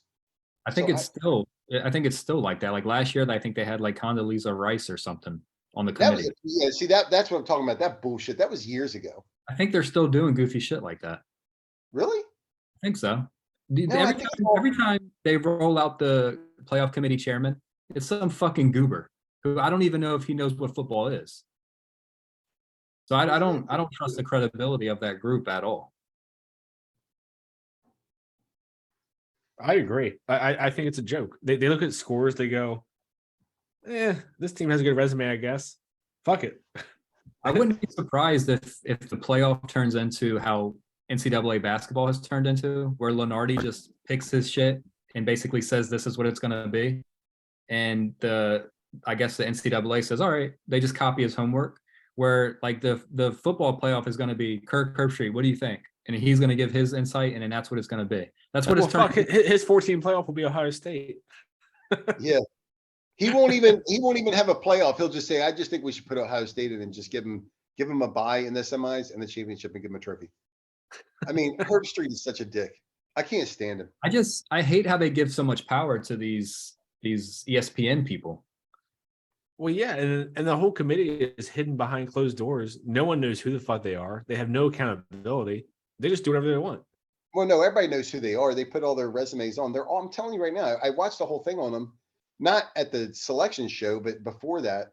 They're all but what Zach's saying is that the conversations and the thinking and how they got to this point, like all that is secret. And yeah, you can see who they are, but they don't really say like why these teams, or I mean, they'll sell like, conference champion and resume and but they're not really showing what's actually being said in these meetings. It should be televised. I've Yeah. been saying that forever. It should be televised. I don't know why they get to keep it a secret. I mean, and you just said last week that they were like, well, Tennessee is number one because of resume. And Ohio State doesn't have a good resume, but they passed the eyeball test, so they're number two. Like, Well, they didn't say the eyeball test. They said, we think Ohio State's the best all-around football team. It's the same thing. Yeah. eyeball test. Like, Yeah. that's what I'm saying. They just do whatever they want and then rationalize backwards. You ain't getting, hey, listen, you're not getting any arguments from me. This is shit. I hope it's a fucking SEC Big Ten playoff, honestly, because I think it'll be a Tennessee ass whooping of Michigan. Georgia's going to stomp a mud hole in Ohio State, and then we'll play again. So, Yeah. I mean, look, everybody's got to take care of business at this point. Georgia's not going to lose. They stepped up for the Oregon game. They stepped up for this game. This was only the second ranked. We're only the second ranked opponent they played. But we are a quality. I mean, as disgusted as I am with yesterday's game, we're a top 4 team. I mean, I was talking to Kelly after the game, and she goes, I think you still think you got a path to the playoff. I said, we don't fucking belong there. I wouldn't fucking, I mean, of course I was reacting to the game, but I'm like, fuck, we should drop to 15. But I thought yesterday's game was the battle between the two best teams in the nation. I really thought that. And then I thought so too. And it really showed you, like, what my takeaway from the game was, goddamn, Georgia's fucking good. Because I think you guys are good. You guys, I would put you as the second best team still. And Georgia just butt fucked you guys. So yeah, I mean, we got outclassed, and that's right. It was a dry butt fucking. That's the problem. no Vaseline. No Vaseline. No Vaseline. Hey, you got your episode title. I was about to say, yeah, is that going to be the song for the episode? I'm sitting on a donut right now. Because that song also applies for my game. Yeah. So that's got to be the song. That Notre Dame game, I was actually pretty impressed. Like, I thought Clemson would lose. Like, we all picked Notre Dame, but I was surprised at how bad Notre Dame made them look. Yeah, like, when you think about it, like I've always said, I never really know what to expect from Notre Dame, so I really don't have any expectations. But when you look at what Clemson's done leading up to this point and how bad they've looked against shitty teams, the outcome's not surprising. It's not surprising to me. Maybe the fact that we beat them as bad as we did, but the fact that we won the game is not surprising. Well, I think I predicted you guys for like 21-10. So when you were up 35-0, I was like, Jesus Christ. Yeah, that's a dominant win. And then, listen, Clemson, I told you guys this at the beginning of the season. Clemson's done. They're done. I mean, did you see the fucking sweater that Dabo was wearing? That was some 90s shit. It was like one of those champions, like, like no collar fucking sweaters. Did you guys hear him making fun of Jimbo Fisher's sweatshirt on the sideline? Well, they were like, they said he signed a $100 million contract and he's wearing a gas station sweatshirt to the side. That's what I was gonna say. Is like Dabo always looks goofy, and like the shit he does with his sideburns is so fucking weird to me. Where they're like straight off weird, but the shit about Jimbo Fisher having the gas station sweatshirt, it's spot on. And the reason why is because it's Adidas. Whoever's wearing Adidas, like, go fuck yourself. Yes. I was so glad when Tennessee left Adidas and went to Nike. I guess about 15 years ago, 20 years ago. No, it was only like 10. No, we were still Adidas when I was in college. I thought the switch happened while you were in college. It didn't? No, it happened after. I graduated in 2012. So Nike's been like a recent thing. Okay. All right. Either way, such a nice change because he does wear that ugly ass sweatshirt. I'm like, when I heard it, I'm like, man, that's fucking brutal. They're on this dude for a sweatshirt, but it's just a regular burgundy sweatshirt that says the University of Texas A&M or Texas A&M University or whatever. It looks like he mugged a college kid. Yeah. It's like the I was actually kind of insulted because I'm like, damn, I've gotten some fucking shirts from the gas station that I kind of liked. The shirt is kind of like, you know how like Walmart has the local schools apparel in their stores? It's like that kind of shit. Hey man, that's what I'm saying. I've gotten some good sweatshirts at Walmart and all that. I'm not trying to hear all that. Notre Dame used to be Adidas too. Yeah, you also haven't had $100 million contract. So Well, exactly. But the thing is, like Walmart, what they're good for is that sweatshirt that just has a big fucking helmet on it with the letter of the team. It's so ugly. It's so ugly. Oh my gosh. I think we all can agree that the problem is Adidas solely. Like their apparel sucks. Because Notre Dame used to have Adidas too, and I fucking hated it. Yeah, it's terrible. And Walmart. The problem is Adidas and Walmart. So Yeah. Like I might buy one of those black jerseys we did. They're bad as fuck. I said I might buy one of those black jerseys. They're bad as shit. yeah. Everybody's been talking about it. Even the Georgia players, when I saw them, I was watching some of the interviews for the upcoming game. And they were like, yeah, well, I haven't watched a lot of Tennessee this year. They said, but I watched the Kentucky. The one dude, he goes, I watched the Kentucky game. He goes, those uniforms were sweet, man. He goes, they definitely had the best uniforms. So even all the other players are talking about the uniforms. I like them, but I mean, I like our traditional uniforms. I hate those great orange fucking pants. I fucking hate them. I like when we go white, I want to go all white jerseys, white pants with the orange tee, and that's it. Yeah, I I like the Stormtroopers too. Yeah. The all whites. Yeah, get rid of those fucking orange pants, man. We always get our ass kicked in them too. Every highlight that we're getting our ass kicked, we got those orange fucking pants on. Can't stand them. What? Were you guys wearing the orange pants in that punt return? I think you were. Yeah, the Arkansas one. Yeah, that's like the one highlight that I always think of when I think about Tennessee highlights. Is that punt return? He broke every player's tackle twice on that punt return. It was crazy. Yeah. Oh, it made me so fucking mad to watch because Yeah, we were bad. There were literally people that came off the sideline to try to tackle him. He broke those too. It's a fucking joke, man. Who was coach at that point? What piece of shit was coaching then? Dooley? I think Dooley, because I was in college. So no, it was older than that. I was in college. It was Dooley. It was Dooley. It was whatever year. Listen, that year we jumped up 14-0 on almost every team, and then would end up losing 41-14. Every year I'm almost positive it was Dooley. We kept jumping out the leads and then get our ass. It was Dooley because I was on a geology field trip watching that shit in a hotel room. I threw the remote at the TV. Yeah. I ruined my hat last night. I got so mad I grabbed my hat by the bill and I was like wringing my hand. So it's like all fucking twisted up and shit. I gotta throw it in the trash. You're doing like the 90s folded bill. It is. I have it right here.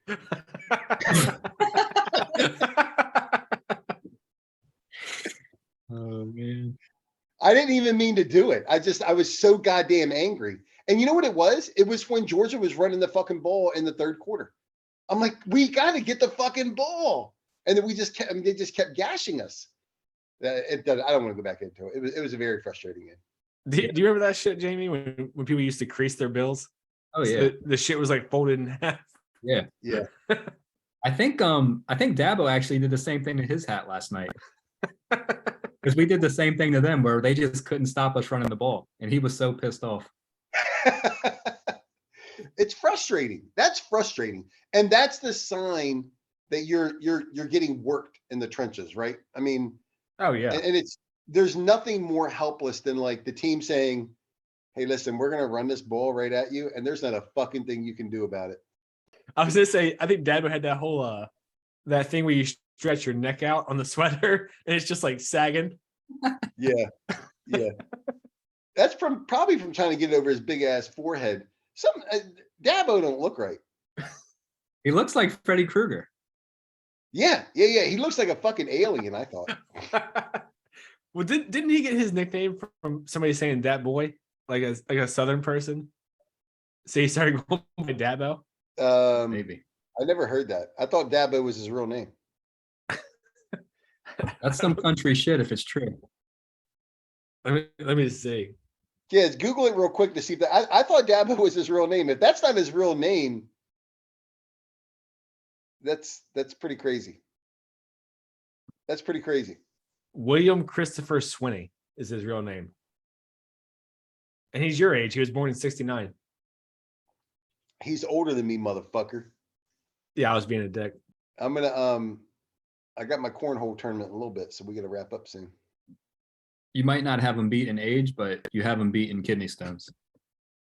Yeah, the first result, if you type in Dabo nickname, it says that Dabo's nickname stemmed from his younger brother when his brother Trip, with 2 P's, was 15 months old. He would say that boy when referring to Dabo.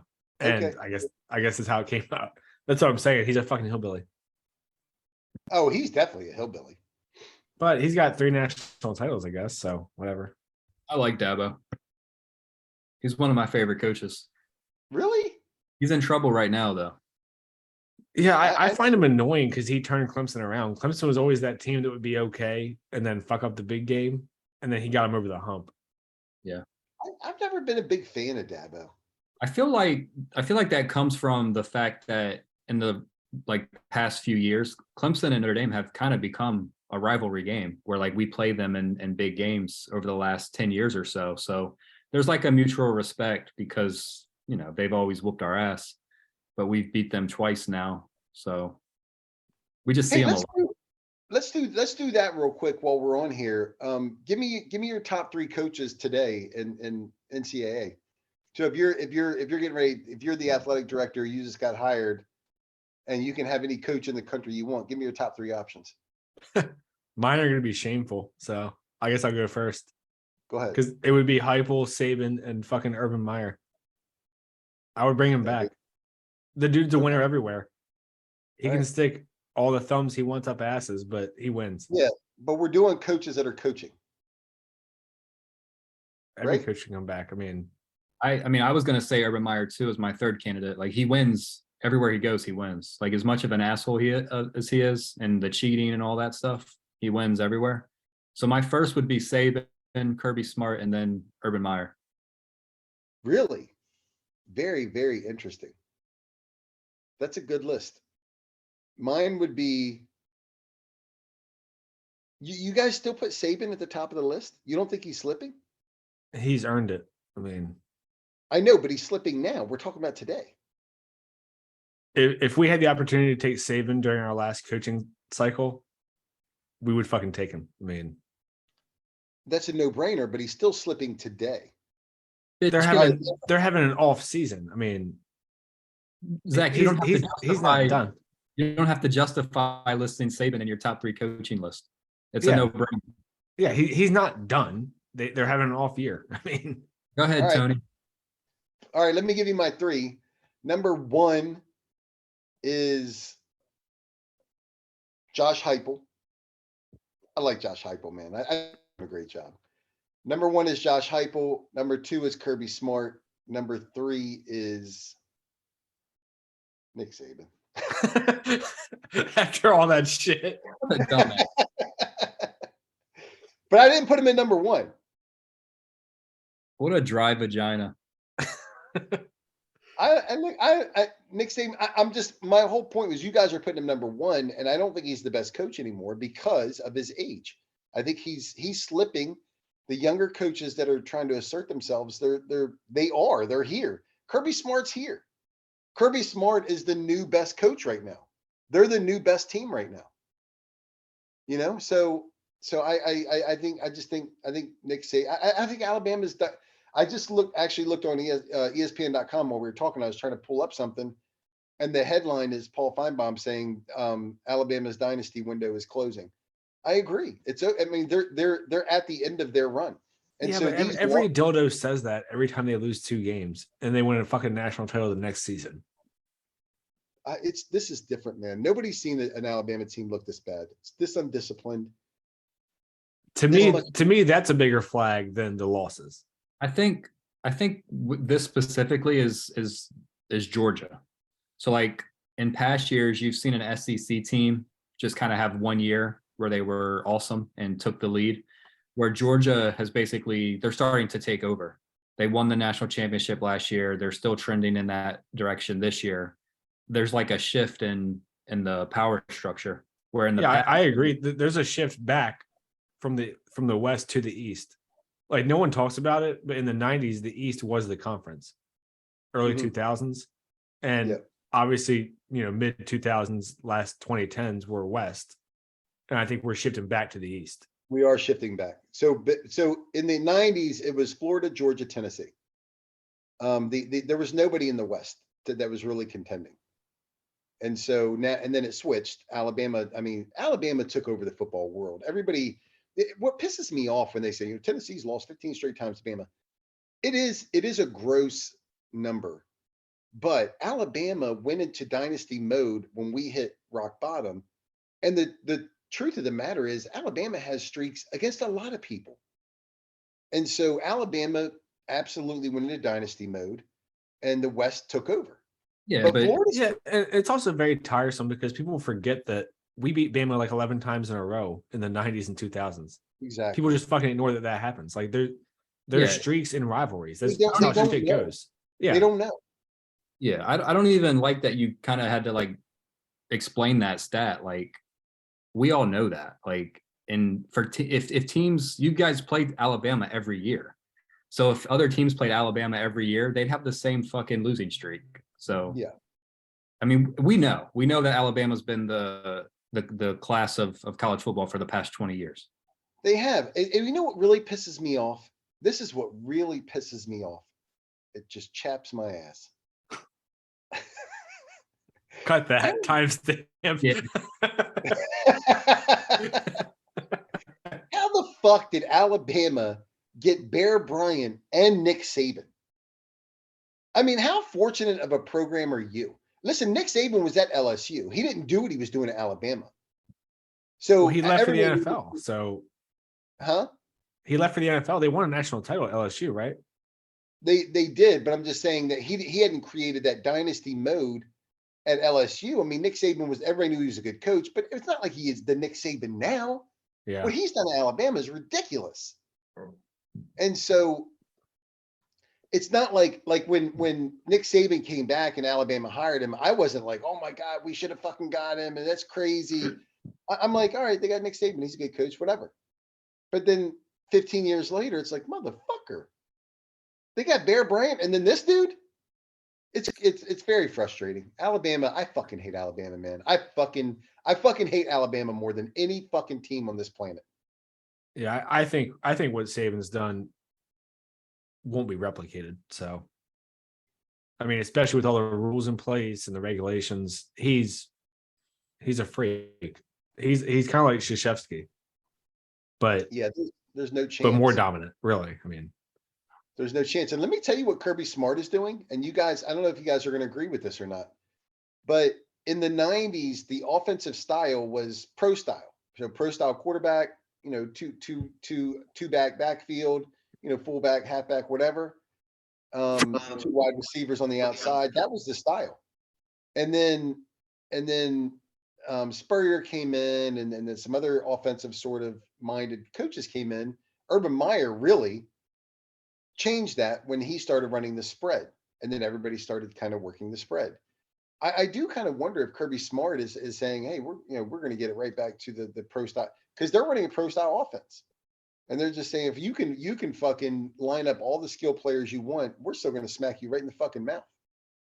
And so I do wonder if Kirby Smart and this Georgia team is sort of going to start this trend of getting back to that pro style offense. What do you I don't think so. I think I agree with you. There's a perpetual cycle of chasing who's at the top. Mhm. But what Georgia is doing works because Georgia has talent out the ass. Like, even if you look at high school football, the state of Georgia is loaded with 5 stars. So I'm not sure if any system there would not work. Like, they're going to be top 5, top 10 recruiting every single year. Even when Mark Richter was there, they were always top recruiting. So I think teams are going to look more at how to break down their defense, because their defense is what's really been dominant. I mean, you saw yesterday what they did to us. We've been scoring 50 points a season. They held us to 13. They've been averaging giving up like 7 points a game or 8 points a game or whatever it is. Mhm. So to me, their defense is more of what people are chasing than the offense. Okay. Yeah. Yeah, that's fair enough. What do you think, Jamie? No, I agree with what Zach was saying. Yeah, that's a good point. I That's a think good the, point. the clear thing is the talent level. And if you even look back at what has been the key thing for Alabama's success, it's they have the best players. Usually the teams with the best players win the games. Yeah. So Yeah, I mean that's the whole Jimmys and Joes and X's and O's thing. I mean, and now I that's my favorite quote by Lou Holtz. I don't like Lou Holtz, but that was one of my favorite quotes when somebody asked him about winning the game, and he said it starts with recruiting. He said it's not about the X's and O's, it's about the Jimmys and the Joes. And that's a great quote because it's absolutely true. I mean, it well, all starts in college in particular, I think you're looking at 90% of the success is recruiting. yeah, absolutely. I mean, Absolutely. Heupel was coaching his ass off. We got outclassed yesterday. That's all there is to it. Absolutely. Absolutely. So Better there's no coaching in the world that's going to make up that gap. Well, It's and not this is it's not what like the NFL where the bottom team has talent and the top team has talent. exactly. And there's a slight discrepancy. It's a big discrepancy in college. Yeah. And this is the point that I was making when Earl when the snowman was still with us and he rolled his eyes and I said He we don't have prefers the Frosty. personnel." Frosty. When Frosty was with us and I said, look, we don't have the personnel that these other teams have. And Earl's like, what are you talking about? Like, you guys have personnel. That's you saw yesterday what I was talking about. We did not have the personnel on the field of that team. I still believe we beat them. We can beat them, but um, it'll take It'll it'll take take better coaching and better execution. That's all there is to it. and a different game plan. I mean, I think Tennessee rolled in and said we're going to do what we always do, and Georgia said, nope, nope, not today. And we didn't adjust. I know we've already talked about the coaching thing, but I was disappointed at how badly we got out coached. I thought doesn't matter. Game's over. We'll probably face them again. Yeah, I think in the rematch you'll see a lot more of Hooker running. So Yep. You guys ready for fillators? Europe. I'm gonna grab a beer while you guys get primed up on your fillator. I gotta have to start drinking because I got a cornhole tournament shortly. I think I already said that earlier, didn't I? Yeah, like 3 times. timestamp. Timestamp. You're not You going to be can't time you're not going to be promoting your cornhole tournament. cornhole tournament on our podcast. Zach, are you back? I think I am. Am I? Yeah. I was Yeah, saying you- yesterday I was walking my dogs and people were like, is Tennessee gonna win today? And I'm like, I fucking hope so. And that's every weekend. Like it's just a Southern thing where everyone gives a shit about SEC football. Yeah, you know what's funny about football being so meaningful for I think more so for college people than pro players. I mean pro fans, but what's interesting is people are like, that's just ridiculous. Like, how can you care that much about a game and it's just a football game and blah blah blah. It's not that it's the most important thing in the world. And that's why I love that Tennessee Traditions video. It's only like 2 minutes by David Keith. And at the very end, he said it's the most important, non-important thing in the world. And I think that's the best descriptor is it gives you an opportunity to get completely immersed in something that really doesn't matter, but it does for you for that time. And it gives you an opportunity to check out from the rest of the world and all the real issues you have to deal with. There's nothing better. There's just nothing better. So that's my take. I don't know. Yeah, and I think anybody who's been to Neyland Stadium on a Saturday can experience that. Like, you don't have to give a shit about Tennessee football, but the experience of 100,000 people wanting the same thing as you and being, hive-minded because it's out of control there's not really anything like it. So yeah, see, I used to think that, Zach, but I think people that don't get it just don't get it. I think you could bring them into that stadium and be like, yeah, it's a football game. Don't care. They don't get it. If you don't get it, you don't get it. And that's okay. So fuck off. I agree with that. Yeah. I've literally thought my whole life, I'm like, man, if I could just get them to a game, they would fucking love it. They would see what it's all about. They don't. They don't. I've taken people to games and they're like, yeah, it was a good game, whatever. Stadium's big, whatever. They just and it's okay. I mean, that's okay. But you just have to sort of acknowledge like and that's what makes it almost feel elitist, because you're like, all right, this is our thing. You don't get it, you don't belong here. It is, so it does feel that way, but it's not to be elitist. It's just to say, if you don't get it, you don't get it. Anyway, let's do our fillators of the week. I love college football. We all love college football. That's why we're doing this anyway. Win, lose, or draw. There's no better way to spend a Saturday than filleting. So I didn't really have one, but the one thing that stood out to me this past week was the score of the SMU Houston game. I don't know if you guys seen that. It was 77-63. So the fillators have to be the defensive coordinators of both teams, and also anyone who took the under on that game, because it's fucking insane. The halftime score was 35-56.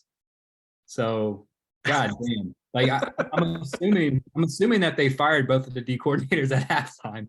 That's literally a basketball score. Yeah, the scoring. I mean, they still both teams scored 3 touchdowns apiece in the second half, but that's nothing compared to the first half scoring. So yeah, the defensive coordinators have to be the fillators for me. That's fucking insane. That's like the anti-Virginia Miami game last week, where they had 14 points in overtime, or 4 overtimes, or whatever it was. Yeah. My fillator is going to be every coach that just follows the analytics and doesn't make a game time decision. I'm so fucking tired of it.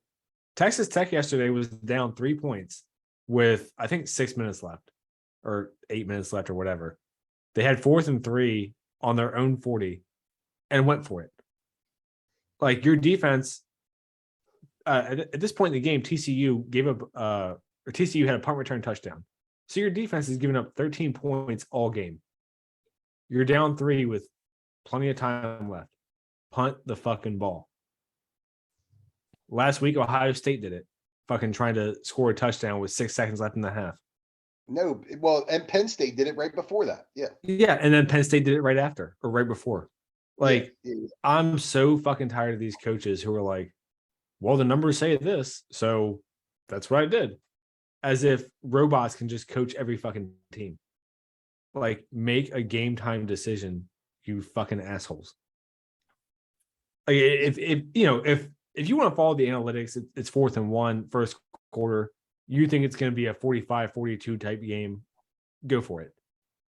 If the game is, 17-14 in the 4th quarter, make a decision. Yeah. Yeah, that's what Jamie was talking about with the Brian Kelly the decision last night in the game. And that's how coaches are supposed to. I don't like Brian Kelly, man. I hate. We all agree that we can't stand him. But that's how you're supposed to make a decision. Like, hey, I think this is an opportunity to win it right now, and this is what I feel like we should do, so I'm gonna do it.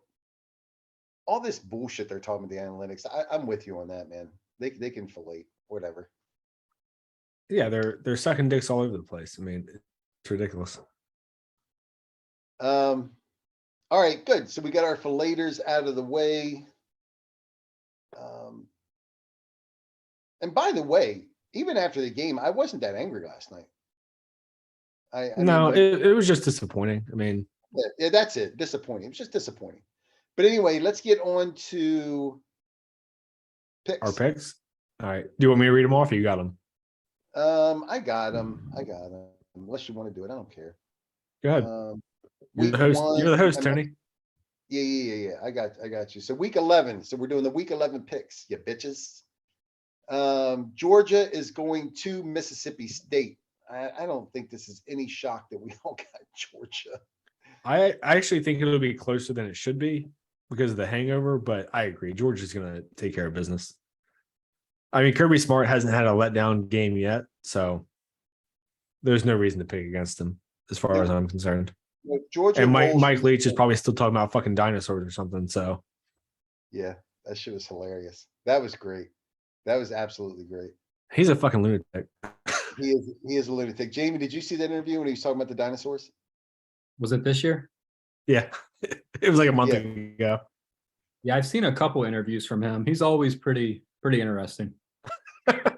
He said that his players weren't using their hands. I don't know if it was the catch or like block or whatever. And he goes, but he did a whole speech on dinosaurs. It was like Before 5 he- minutes long. Yeah.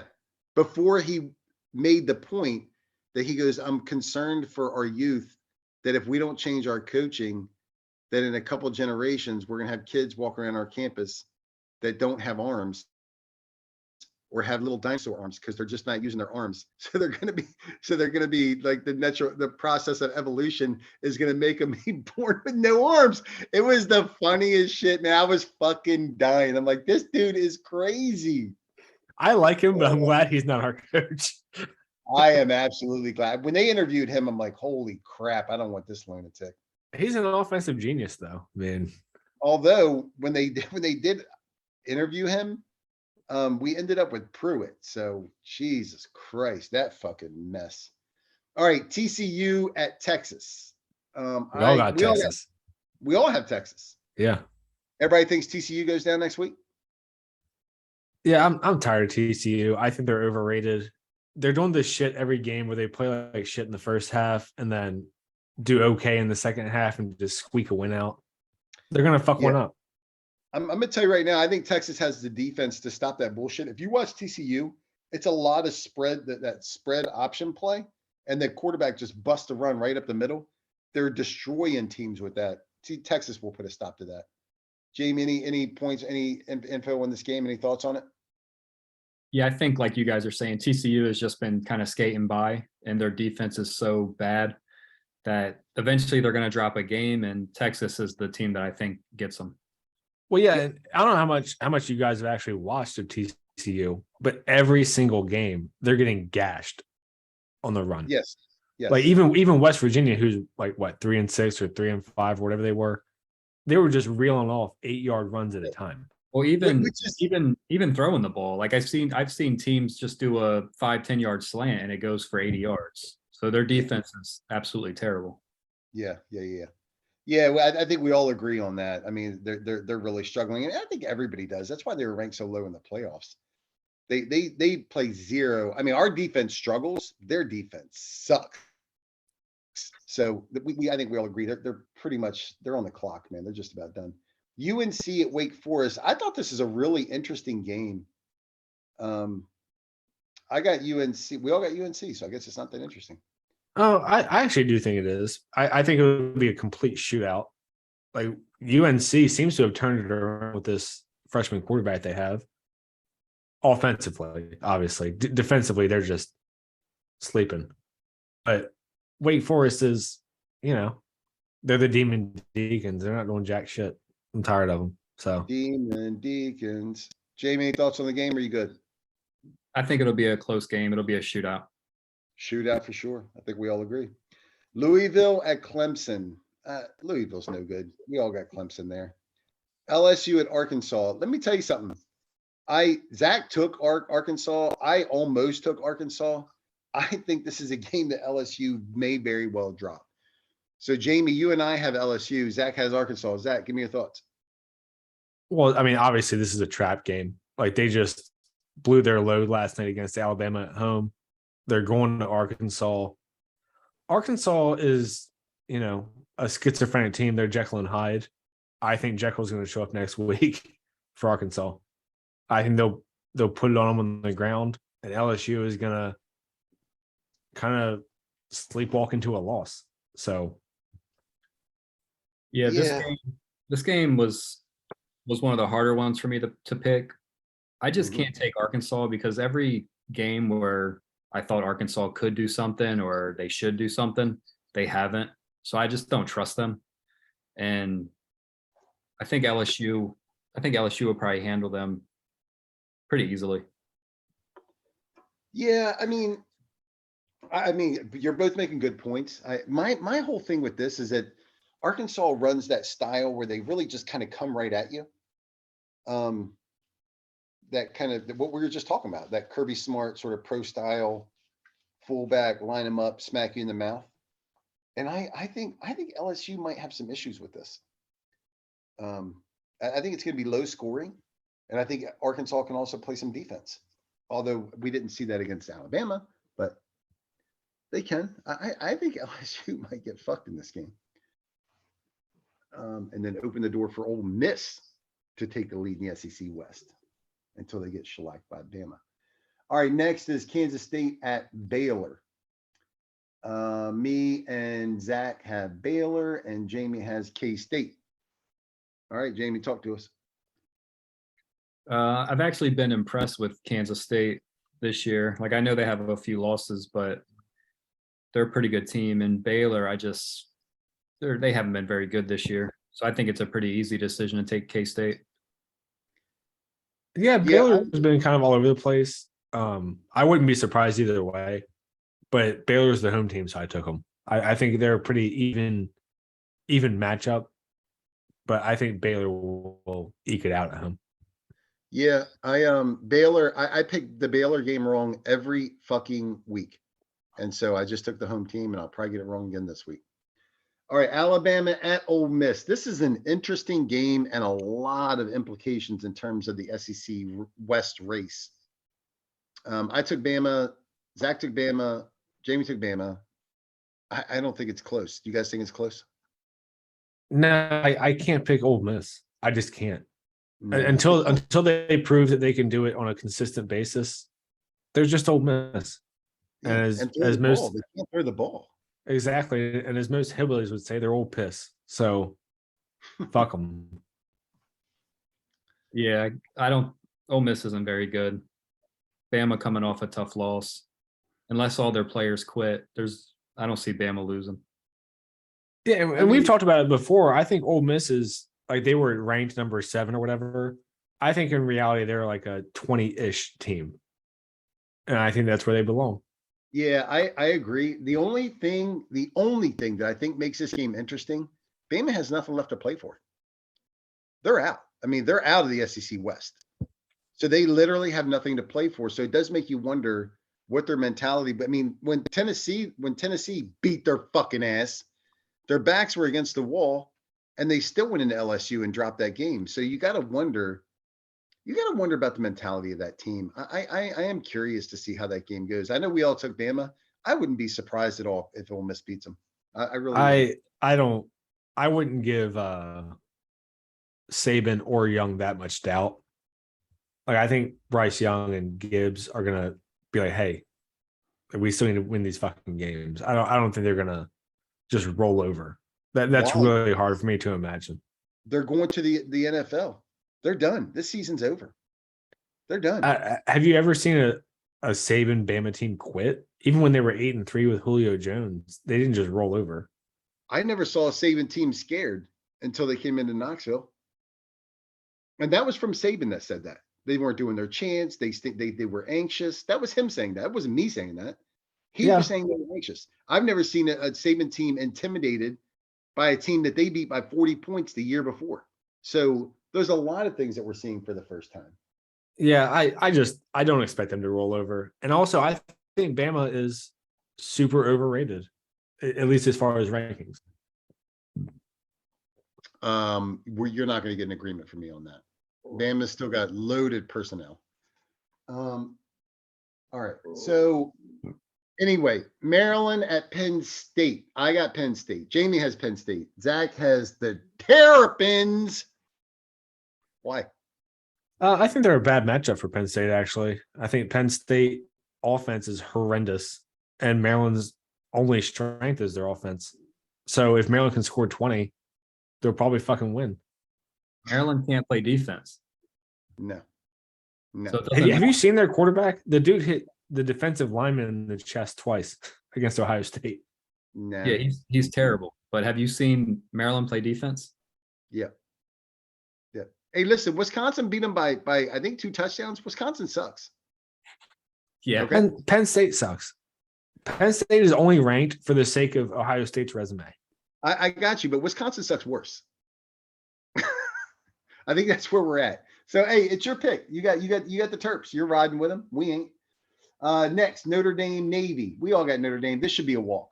I don't think. I think Navy is walking into the wrong type of contest with how physical Notre Dame plays. So I don't think there's. I don't think this is even a game. Do And do then you Tennessee- think that Navy is still running their triple option as effective as they usually do, or are they just dog shit? I don't think it matters because I think Notre Dame's so physical up front. I think they're going to shut all that shit down. I just don't think this is a competitive game. I actually think it is, only because Notre Dame's been schizophrenic. Like Notre Dame's been all over the place. They fucking lost to Marshall and Stanford. So if Navy controls the possession, I think Notre Dame will win ugly. Is what I'm No. saying. No. Navy, we're going to dominate them. Our defense is going to dominate. They won't be able to move the ball. Yep. Navy is only effective when they have a good quarterback who can run the offense to its ability, and they just don't have that this year. So it's not going to be close. It's going to be a beatdown. It's at Ravens Stadium, and I'm hoping that I'm going to be able to attend it. Yep. I mean, I'll take your word for it. I've watched literally 0 seconds of Navy this season, so Yeah. but I still pick Notre Dame. I think they'll win. Navy is one of those teams that can make the game ugly. That's all. Yeah. No. I historically, Zach, I think you're right. I don't think this is that kind of game. I think Navy is really walking into the wrong contest here. With their style offense. And then last is Missouri at Tennessee. Look, Missouri can play some pretty good defense. They're coming in Knoxville. Tennessee's got to have the win out. I think it's a blowout. I think we'll get off to a slow start and then unload on them. I think we're definitely gonna be hungover from this week. So Okay, Jamie. Yeah, I could see maybe a slow start, but I think you guys get back on track and finish out the season. Yeah. Yeah. And we still have a lot to play for. So I don't think we get off to a slow start. I think we smack them and say, let's get back to who we are, but we'll see. All right, guys, I got to get ready for this cornhole tournament. There's 50 teams. Over, under on how many teams we survive. Anybody? Which Anybody? tournament is this? Is this the same one that you guys were out pretty quickly? No. This is down in Catonsville. It's a fundraiser. But they're doing a cash payout, which usually brings out some pretty good teams. So actually all the guys that I play cornhole with are all going to be there. Hey, I'll stop you there because I really don't give a fuck. I don't give a fuck about cornhole, so fuck you. Okay, so thanks for the support, bitches. Yeah, good luck, bitch. I'm out till we do it again. See ya. This dude was actually talking about cornhole. Hey, cornhole's on ESPN, motherfucker. Fuck off, motherfucker. Cornhole's on ESPN. Don't you ever talk about this shit on our podcast ever again. Da-da-da, da-da-da. All right.